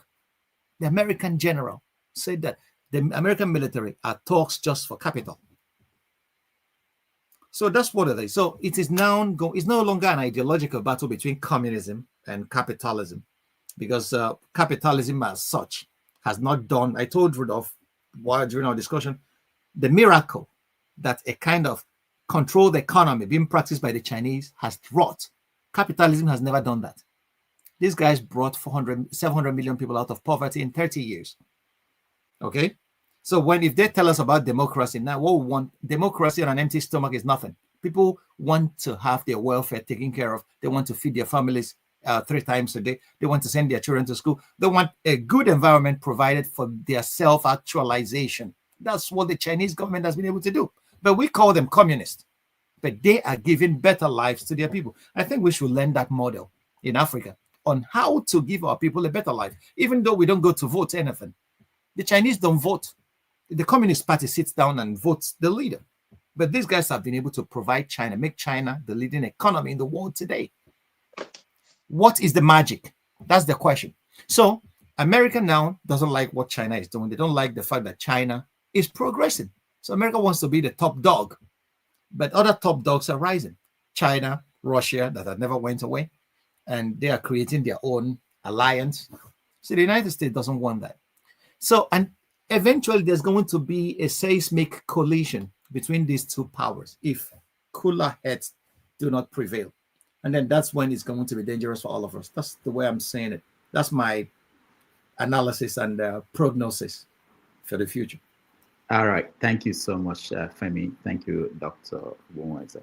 Let's get in Mazi Obhara. Again, I will appeal for shorter question or comments so that we can get everybody. Our guest, he's been here for 3 hours.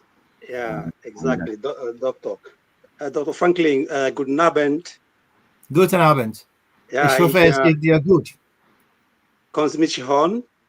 Ja, ich kann dich sehr gut hören, ja. Okay. Isn't that the BC? Okay. So isn't Batak Brothers, is it Stone? Yeah. Oh, okay. Okay. Otzi, I know you don't hear German, so that you are confused. Doktor, in Deutschland gelebt.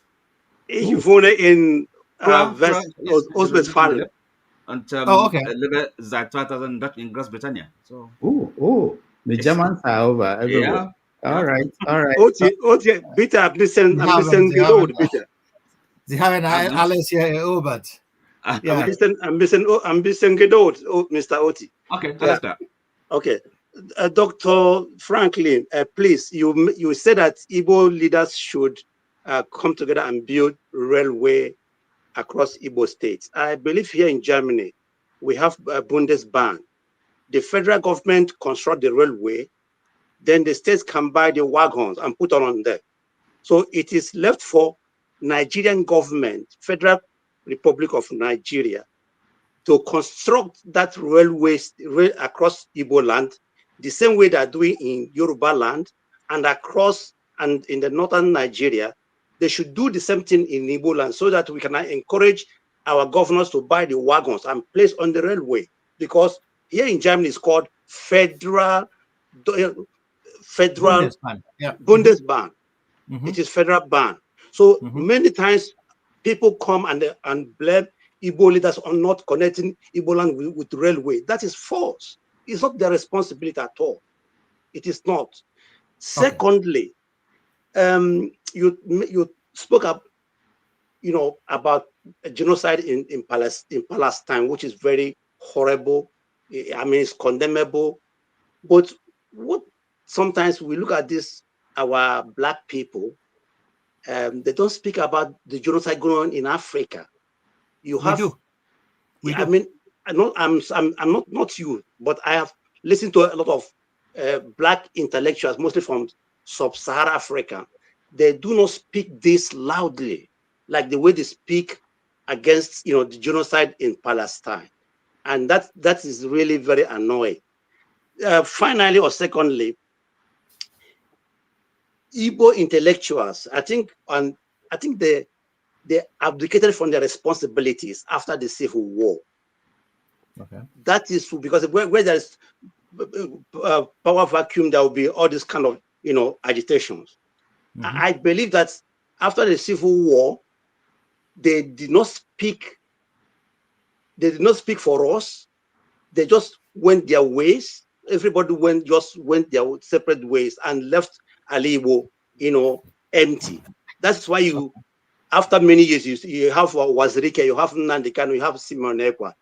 And now that these people are caged, please, sir, what are Igbo intellectuals doing in making sure that Alibo is restored with dignity and respect?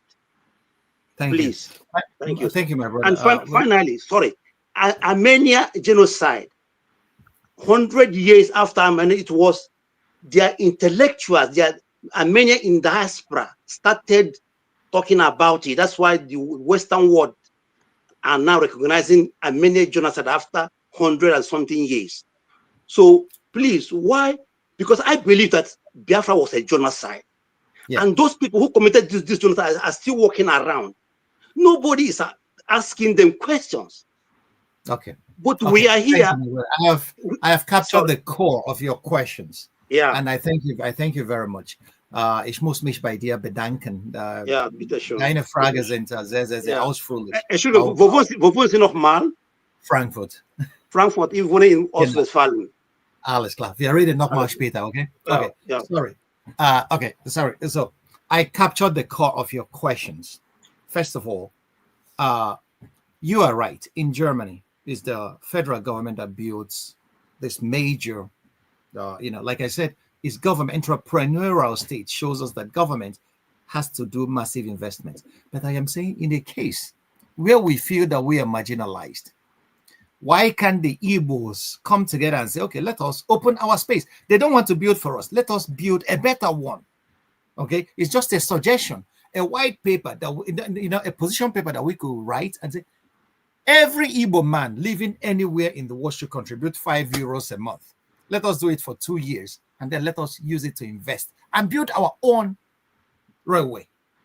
Since the government doesn't want to do it for us, since they are marginalizing us at this level, let us do our own thing. There is this Igbo adage that says, let us do it for ourselves. So that's just the suggestion along these lines. If the Igbo governors could come together and say, okay, Amechi was just equivocating. They built standard gauge rail lines for the north and for the rest of the country, but they built a substandard. They envisioned a substandard gauge for the southeastern corridor. If you saw David Udeni did the documentary on that, okay, and then you start wondering where were our representatives when this was being done, and nobody stood up to question that. So if this is the way that the Nigerian government thinks, which is stupid to say the least, because if you do that, you have closed off a very fecund area of the country from contributing to the national integration, transporting their goods and services to the markets. Okay, but because we have short-sighted and people in government, that's what you get. So if they couldn't do it, why can't we do it for ourselves? This is just my suggestion to the Southeast governors and to the Igbos. This is a form of agitation. Okay, they have raised this case in traditional Igbo land during the colonial times. The Igbo communities come together and see a brilliant child and say, Jeno Chitanya, we are going to send you abroad, go to school and be our eyes there. Chinua Achebe wrote it in Arrow of God. Ezulu called his son Oduchi and said, go to the white man, Learn their ways because they're for you to survive, but keep our ways, for our ways are true. So this is what we should tell ourselves. Igbo communities send people abroad to go and study and become doctors and all whatnot. M.I. Opara was a very great example of that. And he came back and he developed the Southeast. There's this African adage that says a child that is denied the warmth of his community will grow up and burn it down. But what happens to a child that is given the warmth of his community? He will come back and develop his community. So if we can do that for ourselves, we are showing the way, and other Nigerians could kiss our behinds. But we have done something for ourselves, and our people should find jobs for themselves if we do that. That's the suggestion. The second point, Africans, the intellectuals are not talking about. We are talking enough about the genocide in Congo. Congo has lost over 5 million people since the genocide started, and all these are being financed by foreign and external actors who are interested in the resources of Congo, in the coltan, and then they are financing this problem using the Rwandese government, and then they are fighting around Goma and Bukuru axis and murdering Congolese people. Congo is since Leopold II has been, a spot for colonizers. Leopold murdered 10 million Congolese during his time, the King of Belgium. And the Belgians were involved in the murder of Patrice Lumumba. Okay, and they returned just a tooth of a man they dissolved in acid, a guy that said we want Africa to be for Africans and developed. So since then, Congo has never known peace. They installed a stooge. The Americans installed a stooge, Mobutu Sese Seko, who raped that country down. Congo is one of the richest countries in the world in terms of natural resources. But where is Congo today? So Congo is a spot for foreign imperial powers. Now, coltan, which is powering our electronic technology today, is being got in large quantities from Congo, and they are never going to let that country rest until they have slaughtered people or taken away every resource they can take away. So we are speaking out at the relevant quarters, and enough about that genocide. We are speaking out equally against the genocide in Sudan. External powers as well, using the UAE, financing the rapid forces against the Sudanese government, murdering Africans. So we speak out relevant. So because Gaza is in the news, because what is happening in Gaza is one of the greatest evil of all times. Children and women. 80% of the people in Gaza are women and children. And people go and drop bombs there and try to justify it. That's why it seems like we are talking more about it. We are human beings. I said it. Anybody who is not pained about what is happening in Gaza, that person is a moral imbecile. And with moral imbecility, I cannot argue. So there is nothing, and there is no comparison of whether, because we are not talking about, because people are not talking enough about this, they shouldn't talk about that. No. That is a false equivalence. That's why I say it. About Igbo intellectuals abandoning the Igbo struggle after the war. I agree with you. There you're 100% correct. But there is a reason why it happened. After the war, the Igbos inherited a trauma of a defeated people. Nobody, that's where I am angry with the Nigerian government. Gowon came and said, no victor, no vanquished. But there was nothing done in terms of actions and policies to redress the pain and trauma of these people that were faced with a genocide, because Biafra was a genocide. What did they do? One of the key killers of Biafran women and children, Murtala Mohammed, that slaughtered men and women and children in Asaba, had his head gracing our 20 naira notes so that we will be seeing him whenever we are transacting business. So there was nothing done to propitiate the ghost of Biafra. That's why this agitation is rising. It will keep rising until something is done to redress the pain that Biafra caused and the reasons why it started in the first place. I don't blame the people agitating. What I'm blaming them is you cannot go and kill your own people in the name of agitation. They count me out. Nobody is satisfied with Nigeria. The Yorubas are not even satisfied. You could see Sunday Igboho agitating. The Northerners now are being ravaged by bandits and Boko Haram and every other terrorist group. Nobody. The Niger Delta people, their land is an ecological wasteland. Nigeria has exploited resources from the Niger Delta, but Nigeria has not deemed it fit to clean up the ecological disaster they inflicted on these people. So nobody is satisfied. Why should we then, in the name of agitation, go and kill the people we are supposed to salvage? This is where they lost me. That's what I'm saying. So thank you for your views. They are very, very correct. But we are speaking, and we are speaking out enough. But the point is, those people who are destroying our world, they don't listen to people like us. They keep doing what they are doing, but we will keep talking. If they don't go on holiday in destroying our world, we'll not go on holiday from calling them out. All right. Thank you. No, we can't go. No, Mazi, thank you so much. No, I want to say, I want to say good night because I'm logging out. Okay. Thank you. Okay. Yeah. All right. Thanks. We still have a few more people. I'm not letting anybody in again so that our guests, I know we can stay here till tomorrow. So we are going to go to Wale. Wale, welcome to the show. Yeah, thank you, the damages. And Dr. Franklyne, thank you for all the intellectuals that you really educate us and with all your brilliant ideas. The only problem I have is, honestly, I have heard everything you said. I would rather listen to you than question some of the things. I think you've provided answer to some of my questions anyway. The only problem I have is, look at how many people listen to you today. Maybe it's something that we call human psychology. Why we never make use of everything we've heard if we cannot read just like you?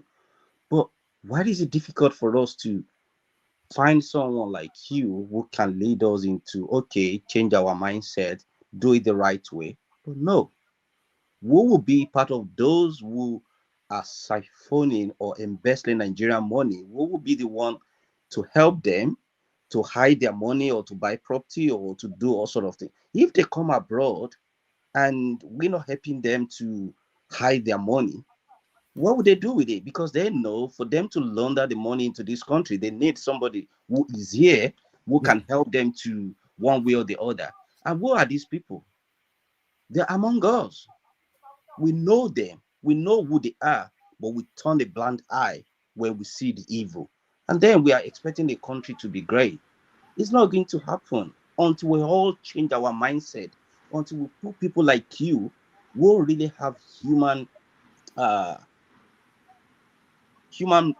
will I call it? Benefit in their mindset, not the ones that will siphon all the billions, go to the World Bank to borrow all sort of money for their own selfish mission. Like you said, their kids are not in Nigeria. They don't receive any medical treatment in Nigeria. But we are the doctors that will treat them when they come here. We are the nurses. We are the ones that will help them from the airport. We are the drivers. Are we actually telling them the truth? So we are as culpable as those who are siphoning the money or ruining the country until we all change our mindset. And every evil person is within us, either in our family, friends, or uncles, or somewhere. So everything you've said, they're brilliant. But what lesson do we take from it? What do we do? Tomorrow, we're still going to continue the same, Dr. Franklyne has said his own. So that is why the country never moved forward. I really appreciate all the work you're doing. We hear, we could listen to you, but what lesson do we take from it? You mentioned China. Look at how they transformed their country. So do we see anything from that? We've traveled abroad. We've seen good roads. We've seen electricity. We've seen development. In different departments we work. What lesson do we learn from it? Okay, thank you so much. So, thank you for all you do. I wouldn't want to waste much time. Dr. Rudolph, I'll say something before I go. Stop being partial. When people speak for 10, 20 minutes, you never stop them.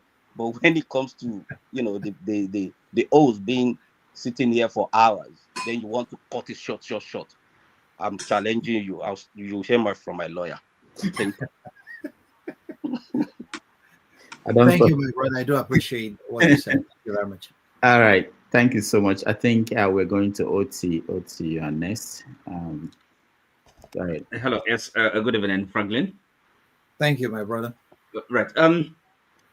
Actually, the questions I have, if somehow answered them, but let me just kind of recall this. theme of self-determination, because that is the topic for discussion. I believe in self-determination, and I guess you do, and most people would go for it. You accept that is a good thing, but equally, I don't think that self-determination translates necessarily into nation statehood. Okay, so now of course the Nigeria situation, I have my views about that, so because if we're talking about, it's about Igbo really our position situation in Nigeria. That's when we talk about self-determination. That's really what we're talking about. So now those of us that are in the diaspora, because this is really the thrust of my question, I just want to ask you: are you directly involved in any Igbo community association in Germany where you live? Sure. You are. Okay. Yeah. I live in the UK here. So can't we, as Igbos in the diaspora, kind of come together, work towards affecting a change in Nigeria, in our homeland? And of course, this issue of self-determination, we can really deal with it much more effectively and with understanding, not because so that we can actually bring real freedom to the gospel, gospel of freedom to our people, as opposed to what other persons have tried.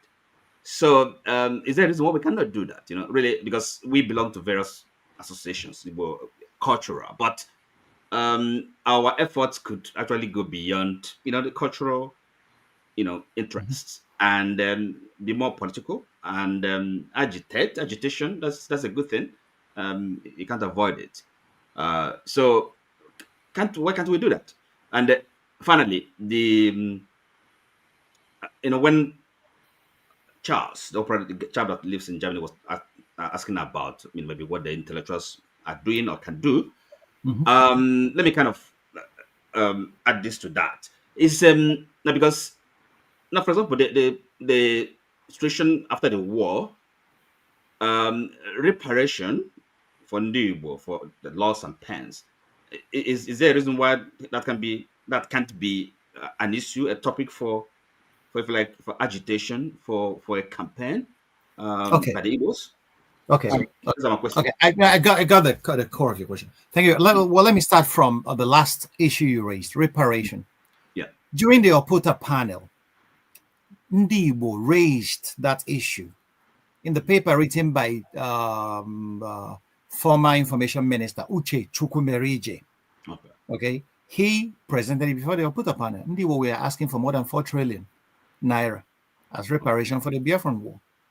If you read the report of the Oputa panel, it is in there. And the people that wrote that thing, I doff my heart for them. They wrote an excellent case for reparation. Okay. But as you know, Obasanjo, promulgated the Oputa panel, not as something that he would implement at the end of it. It's just to keep Nigerians talking. Okay, after what Abacha did and all whatnot, to show the international community that he was able to do something about justice and reconciliation. So it has been an issue. The Igbo intellectuals have actually been talking about it. The last time I went to Nigeria, my professor at the university, Professor Obiorike, then sent me to Igbo Who's meeting at the hotel. Is the Reverend Father, if I'm right? Yeah, he's a prophet. Yeah, he taught me in Frankfurt here. So he sent me there, and I sat down to listen to them. So you can see that a lot of Igbo bright, brilliant minds are talking about reparation. But what is the possibility of gaining a reparation from a country that is actually bankrupt? What many people don't know is that Nigeria doesn't get any revenue anymore.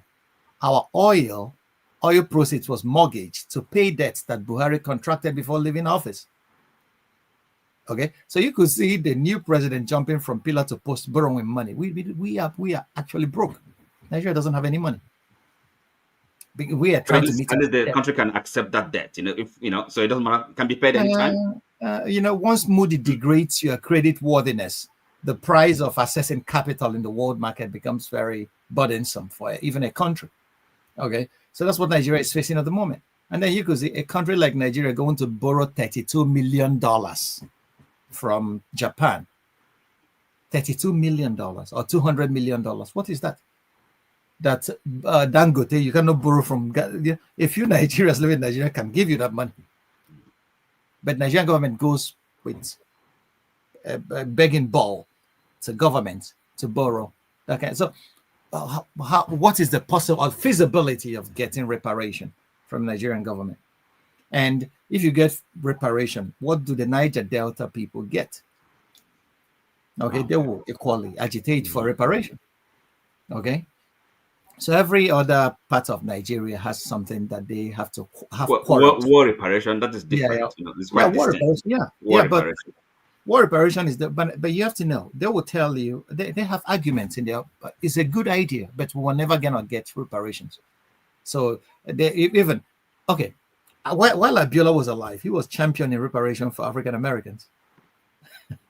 So nobody's going to ever to listen to you when you talk reparations, because you're going into the core of the economic interests of those who are holding power in a particular society at this time. And they're not ever gonna, power is taken, is never given. They're not going to give you that power. So the issues are: one, try to acquire power on a scale that once you are able to sit down on a negotiating table, what you bring to the table will tilt. This is a table in your favor. And how do you do that? By making sure that you establish a very fertile economic corridor out of the Southeast. And you make Southeast a very rich area.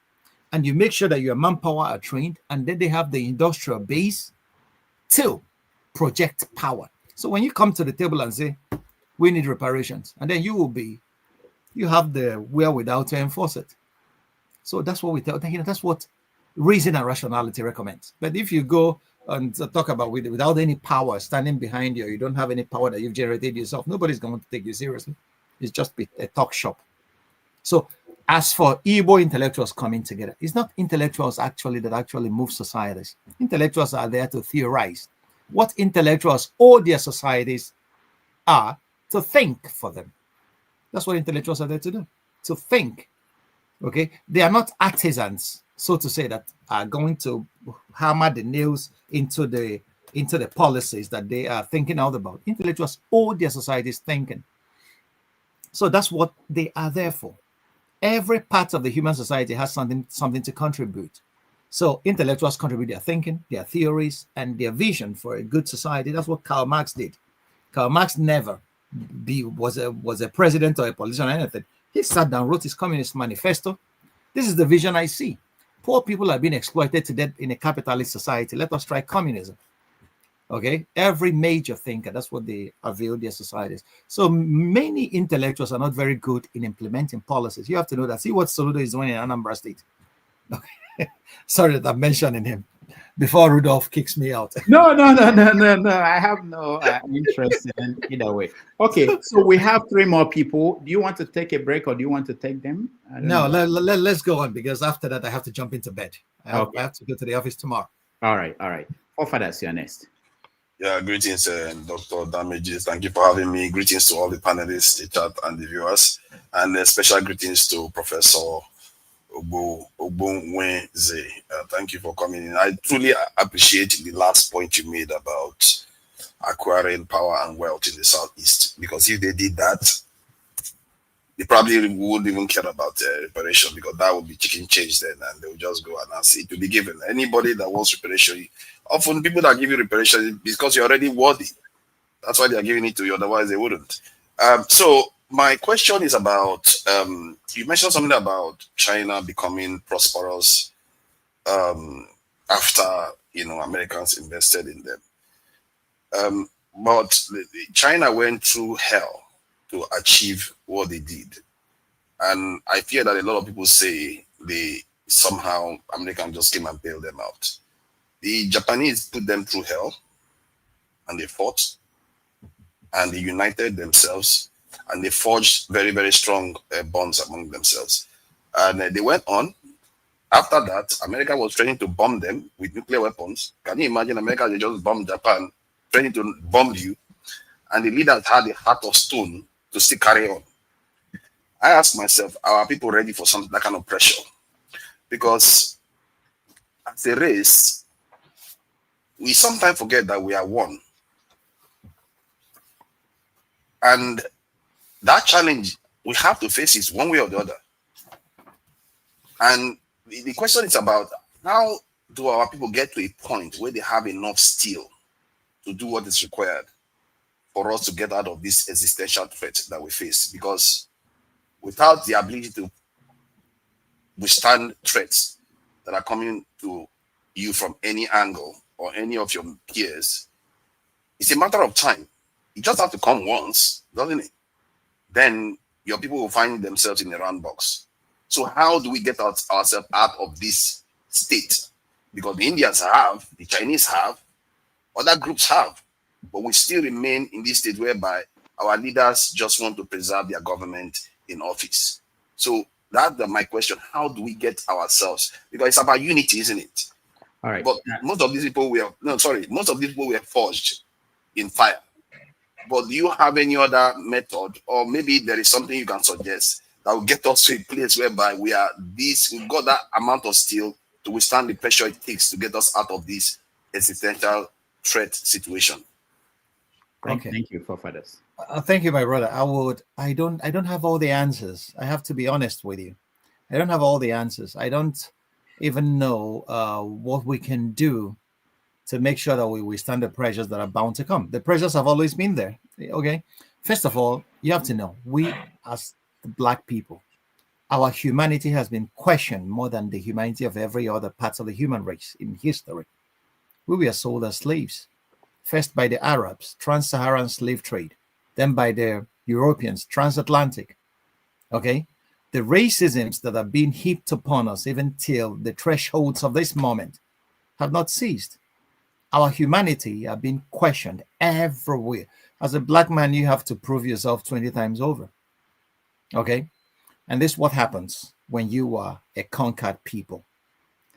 The first question I used to ask myself is that, are we really free? We are not.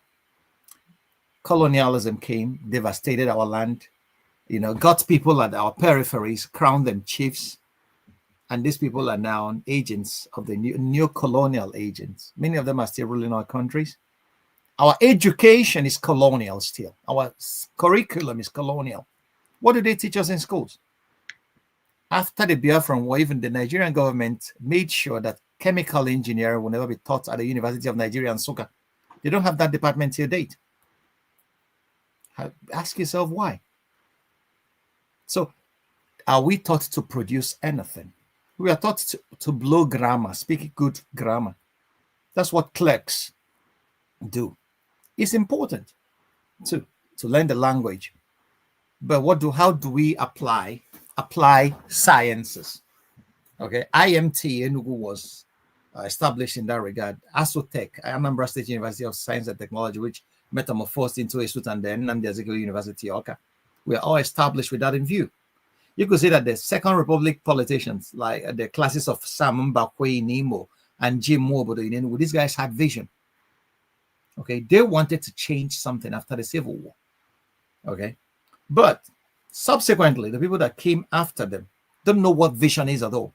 We are still practicing colonial curriculum till today. We are teaching our people how to go to grammar school, then speak English and pass. And then there was an attempt to introduce 433 system, 6334 system in Nigeria to emphasize on technology, but it has no basis.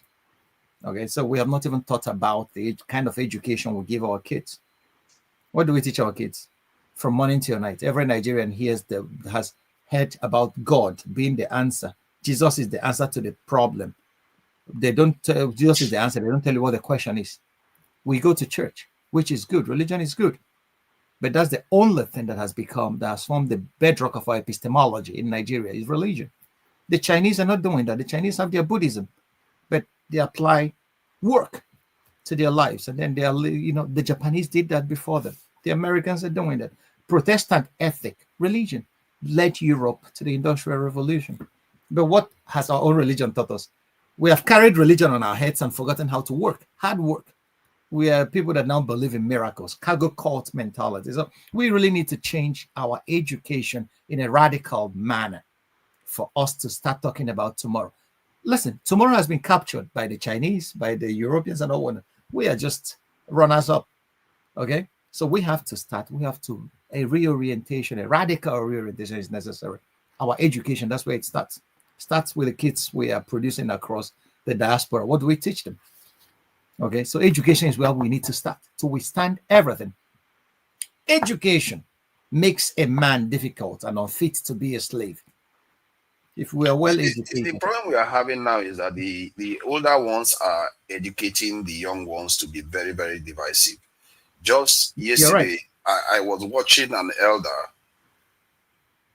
a young girl was crying because the elder was spewing out so much hate against fellow Nigerians.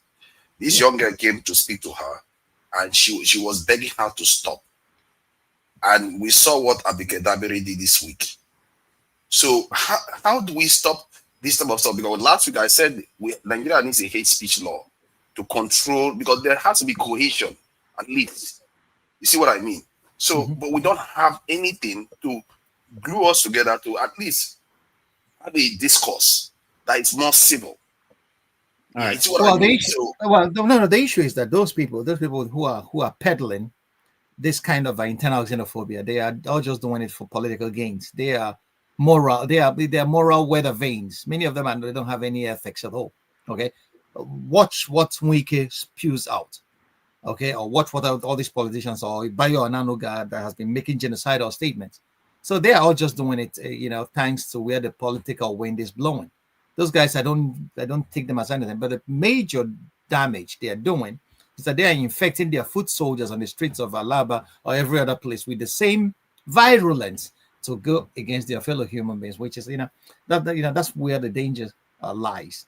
But our education will make somebody at unfit to listen to those idiots up there who are spewing hate. That's why if somebody comes to tell me that Fulani is my problem, I'll tell you, who told you that?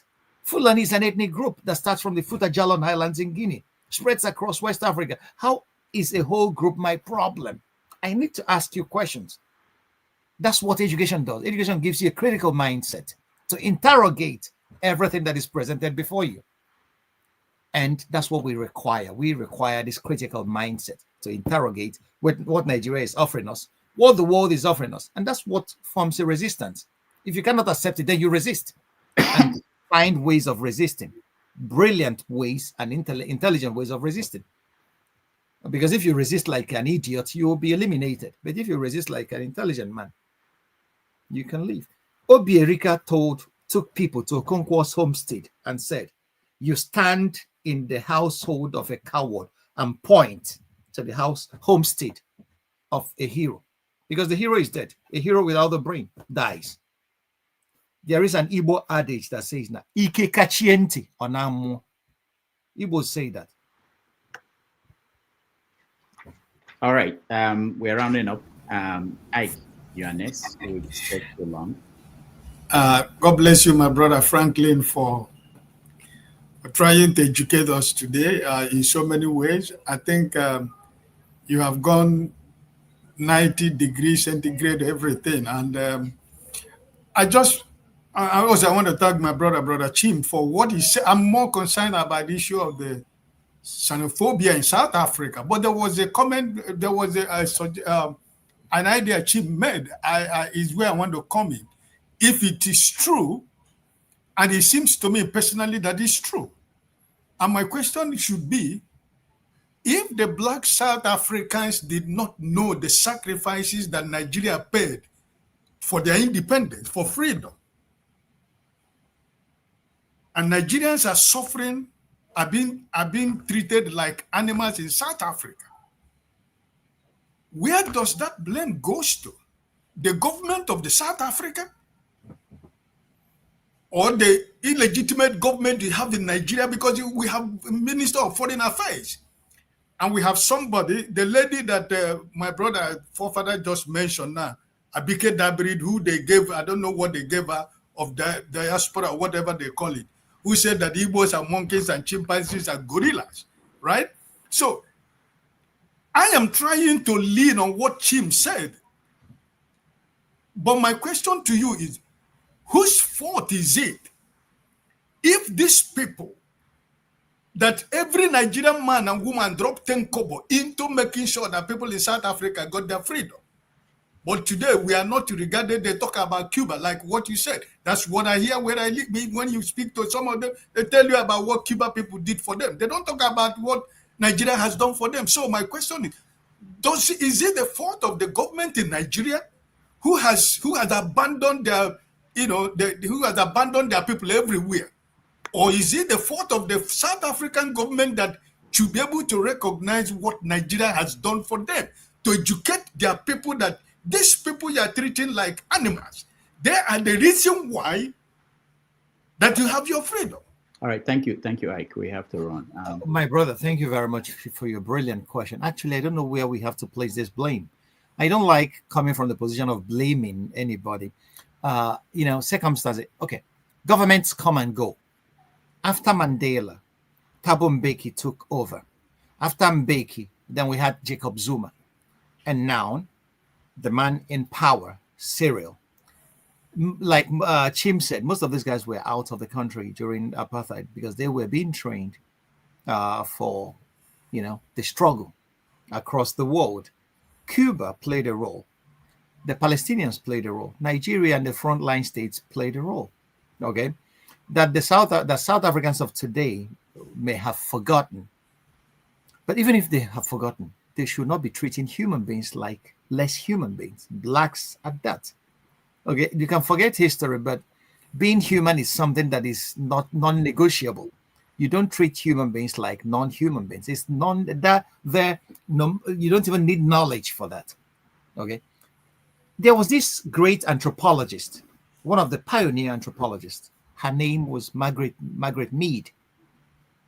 Mead was asked why she was studying Polynesian societies in the South China Seas, in the Southern Seas.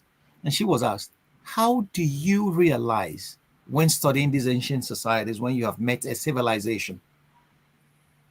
You know what she replied? She said, a civilization is when I see a bone, a thigh bone, human thigh, a thigh bone that healed. That's for me is civilization. So in the archaeological record, when they see a bone of the human thigh that was broken and was healed, because that means that somebody stood back to wait for this person to heal. Because every other animal that breaks the hip bones is eaten, by other animals. Nobody sits back to wait. So civilization is human empathy. Civilization is society. Civilization is when you stand to do something for the other, irrespective of where the person comes from. So anybody who is asking a Nigerian to stand up and leave a hospital is not civilized. Anybody who is trying to kill another person is not civilized. So that's the definition of civilization. So you don't even need to know what Nigeria did for South Africa for you to be a decent human person. That's what our South African brothers should understand. And our Nigerian brothers who are equally xenophobic, Igbo against Yoruba, Yoruba against Igbo, should equally understand that. You are not civilized if you are xenophobic. You are. That's why racism is the height of ignorance, because the blood that flows in all of us is still red. For a white man and for a black man, that's the same. I think. I know you're exhausted. Let me just quickly, quick question from Pulo and Ndubisi. That's it. Pulo, okay. Good. Pulo, go ahead. Yeah. Hello, Rudolph. Am I audible? Yes, we can hear you.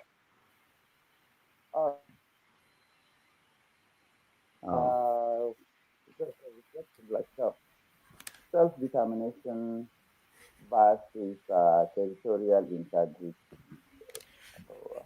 We're having difficulty hearing you. Can you speak up? Can you remove the earpiece? Okay.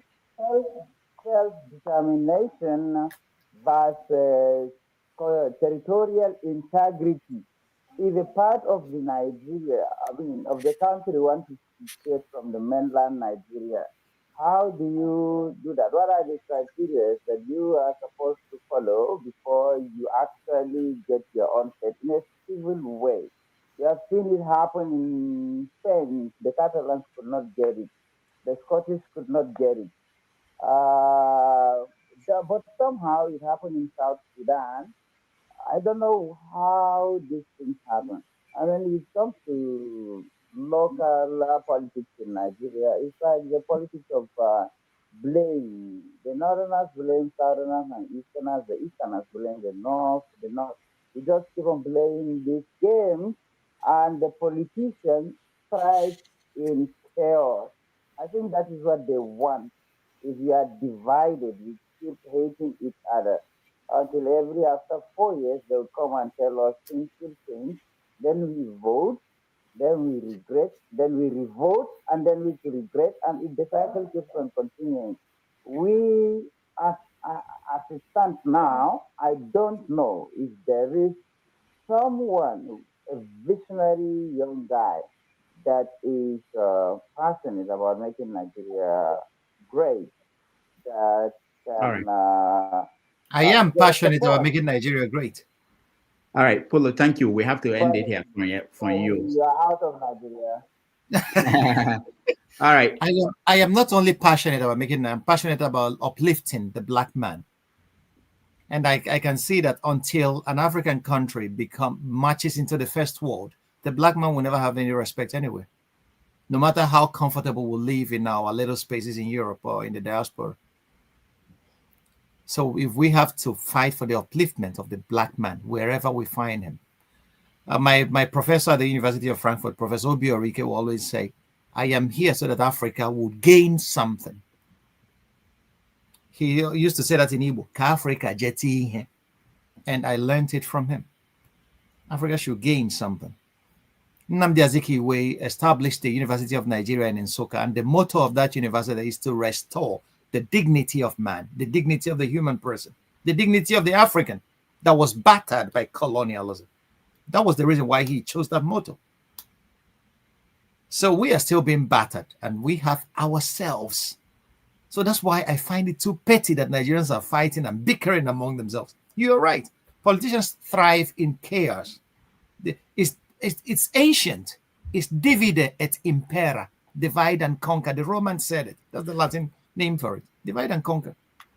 Because they know that once we are divided, they can easily, manipulate and rule us the way they want. But they rule not for the interest of a particular.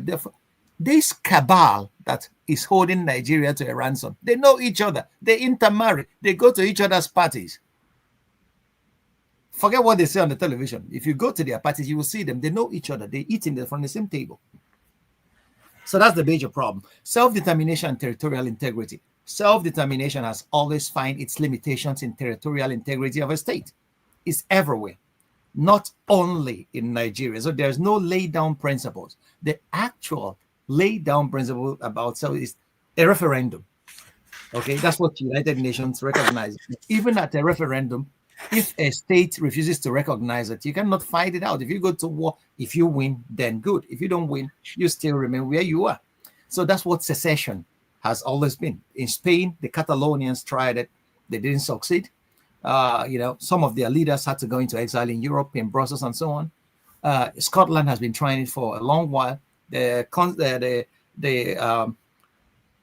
Confederate States in America have always been talking about, succeeding. But they have not even succeeded. So Biafra was a secession attempt on the cusps of a pogrom against the Igbo people. So territorial integrity and what is it called? Self-determination have always been at loggerheads. So, and there's an eternal problem. I don't know how that could be solved in the case of Nigeria, but that's what it is. So the earlier we stop listening to these guys who are trying to divide us, and then talk more about the things that unite us, the more human we will be, and the better it will be for our land. If you think that the every Chinese comes from the same tribe, it's not true. There are divisions within them, but they are pulling together in one direction and making their country greater than ever. We should learn that. There are lessons there for all of us. All right. Finally, Ndubisi, you have the final question. Thank you, Doctor. Thank you, Dr. Ogbunwezeh, for coming again. Thank you. Before I go, I would like to equally have your number. or email? You can get hold of Rudolph. He has everything about me. Okay, thank you. So I want to put my own question on concerning our judiciary. I've seen that part of the problem we are having in our country is because of the fact that we have a very weak judiciary. And since it is one of the three arms of government that is supposed to be one of the foundations of our democracy, they seem to be in the pockets of the executive arm. Some of the decisions they take obviously are aimed at further destroying the country's democracy. Look at the government, they declared the state of emergency in Rivers, and even when they talked about local government autonomy, states are not implementing it. And so many other things that are going on. So I don't know what is your take about that, and what recommendations do you think things that can be done to help us have a solid judiciary, so that when the executive are running amok, they can call it to order when cases are brought before them. Thank you. Thank you very much, my brother. Well, the Nigerian case is a very complex thing, but very simple to solve. The days of judicial activists are gone. When we had people on the bench like Justice Chukwudi Oputa and all the rest of them, it's gone, and gone for good. The people we have today, many of them are mercenaries. Okay, sometimes I'm even ashamed to say that I belong to that profession. It's really crazy. NBA had the annual general meeting in Enugu about a week ago, and look at what the guys that they are projecting. Okay, and then these are the guys that should be at the forefront of trying to make sure that the judiciary is actually the third arm of government, where every law goes to be interpreted. But these guys are working hand in hand with the looters of our treasury. You can equally understand that, because the power of the purse rests in the executive. So we should create a system where the executive, the judiciary, and the legislature are paid from different accounts. None of them, each branch should be in charge of its own finances. If the money comes, it goes directly to their own account. So where the judges are being paid, appointed and paid by the government, whoever pays the piper dictates the tunes. So that's what is happening in Nigeria, and they have not. Yeah, that's why there was a time about 2-3 years ago, I wrote an article criticizing the Nigerian lawyers. Buhari went to open up the annual general meeting of the Nigerian Bar Association and was telling them that the state security is above the constitution, and the Nigerian lawyers were clapping for him. It is the constitution that gives the executive any power to, and he's talking about that in relation to him holding Nnamdi Kanu in detention. And the lawyers were clapping. I said, how could that article is online? Just Google my name and lawyers cheerleading Buhari. You will just find that article. Lawyers were standing up to give the president a standing ovation for destroying their vocation, their profession. So you threw away the constitution. So on which basis do lawyers work then? On which law? So Nigerian lawyers have Nigerian judiciary has been so very much compromised. Buhari could appoint a chief justice and remove him at will. Ononeyan, or what's his name, was removed by this guy. And then you saw the judiciary, the chief justice that went to London and was corrupted by Tinubu and cohorts before he could deliver a judgment. In a case, appoint a panel to try the election case between Peter Obi and the Tinubu. And we know all this. And then they think that people will take them seriously. The judges were, during these election trials, they refused to televise that court proceedings, but they televised the judgment. Just like INEC. INEC told us that there were glitches. INEC spent $300 billion telling us that they're going to publish the election results in real time. They published the Senate and House of Reps, but got to the presidency. They told us that there were glitches because they knew that Peter Obi won that election. So glitches so that they could do their wuru-wuru, and then they did it. And then during the election tribunal, they said, we are begging them televise this so that the people could see. This is a part of participatory democracy. They said no. But when it came to read the judgment, they just came, and the man reading the judgment, you see that judgment was written for him by somebody. That was not his judgment. even if a member of the panel of judges is reading the judgment that they authored, you will see them, you will see their body language will tell you that. That has been the Nigerian judiciary.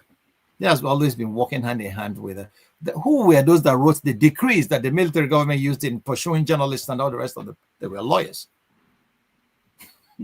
So don't forget that. So these are the issues when you look at that about the evolution of our society in Nigeria. You have causes to shudder. You know, sometimes Nigeria, you will have the feeling that Nigeria requires a revolution to actually stand on its feet. But we will get there anyways. I'm not losing hope. I'm an Afro-optimist. We will get there.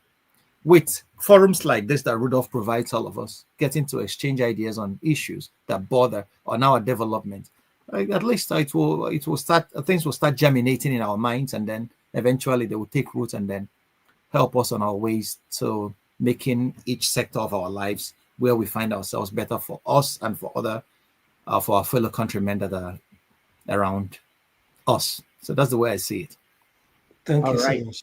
Thank you so much, Dr. Franklyne. Any final thoughts before we say goodbye? And I say thank you to all of you. I am so proud of the questions I got from the brilliant minds here this night. So thank you. I'm grateful.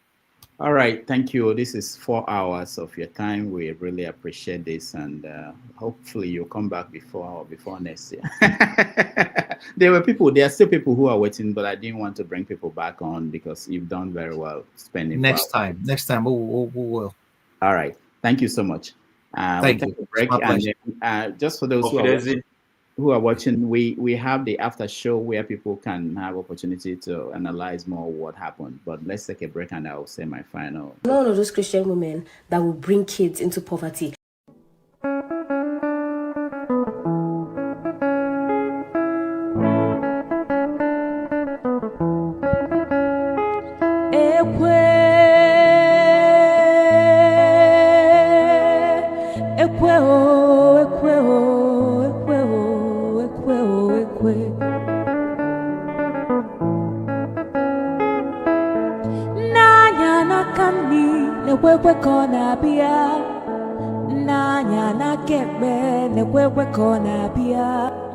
Ebem jelu ekweje gwanu mi femgeme Omo abatanu gwanu mi femgeme Ejimgugwo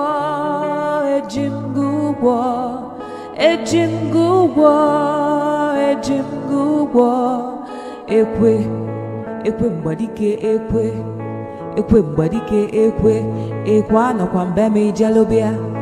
anokwa mbeme ijelobia iwe bụ akpa ego ebia iwe dokwasị m n'ụkwụ iwe na yom wee ju iwe na-ebe akwa ị na-ebe akwa onye na-eti gị ekwe mgbadike ekwe onye ibe m na-ewe iwe nya biko wee gbuo ya ọsụkọsụ nwamkpi nya biko sugbuo ya onye ibe m na-ewe iwe nya biko wee gbuo ya Osukosu wampi nyabiko suboya selense.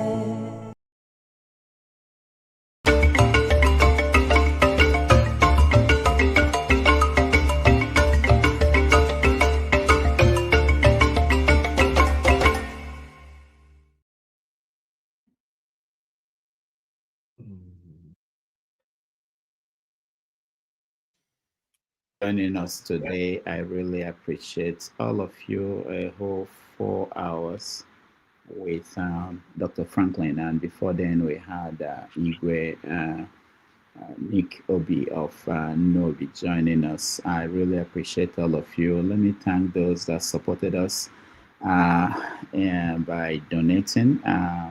Brick House Capital, thank you so much. Joseph Oji, thank you so much. Cynthia, I don't think we showed this here. Okay, Cynthia, thank you so much. Timajek, we appreciate you, all these ways that we keep this channel running.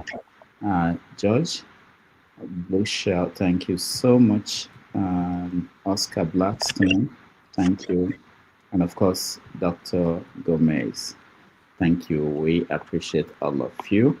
And on behalf of all the people behind the scene who helped out, there was a time we had a very serious technical issue. People like show came on and helped to solve some of the problems we had at the beginning. I thank all of you. Those on the comment section, I read your comments. I remember one of them and it made me laugh. KJ, thank you so much for being here. Oti, thank you so much. Pulo, thank you for being here. I thank you. Forefathers, thank you.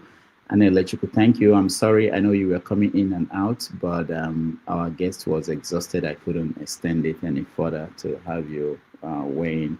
WC, thank you. Chim, thank you so much. KJ, we have an after show which will happen, I think, almost immediately. He will come on and people can have further discussions on what happened today. Again, thank you all for being here. Those watching at home, I appreciate all of you. I wish I could extend it further, but thank you, everybody.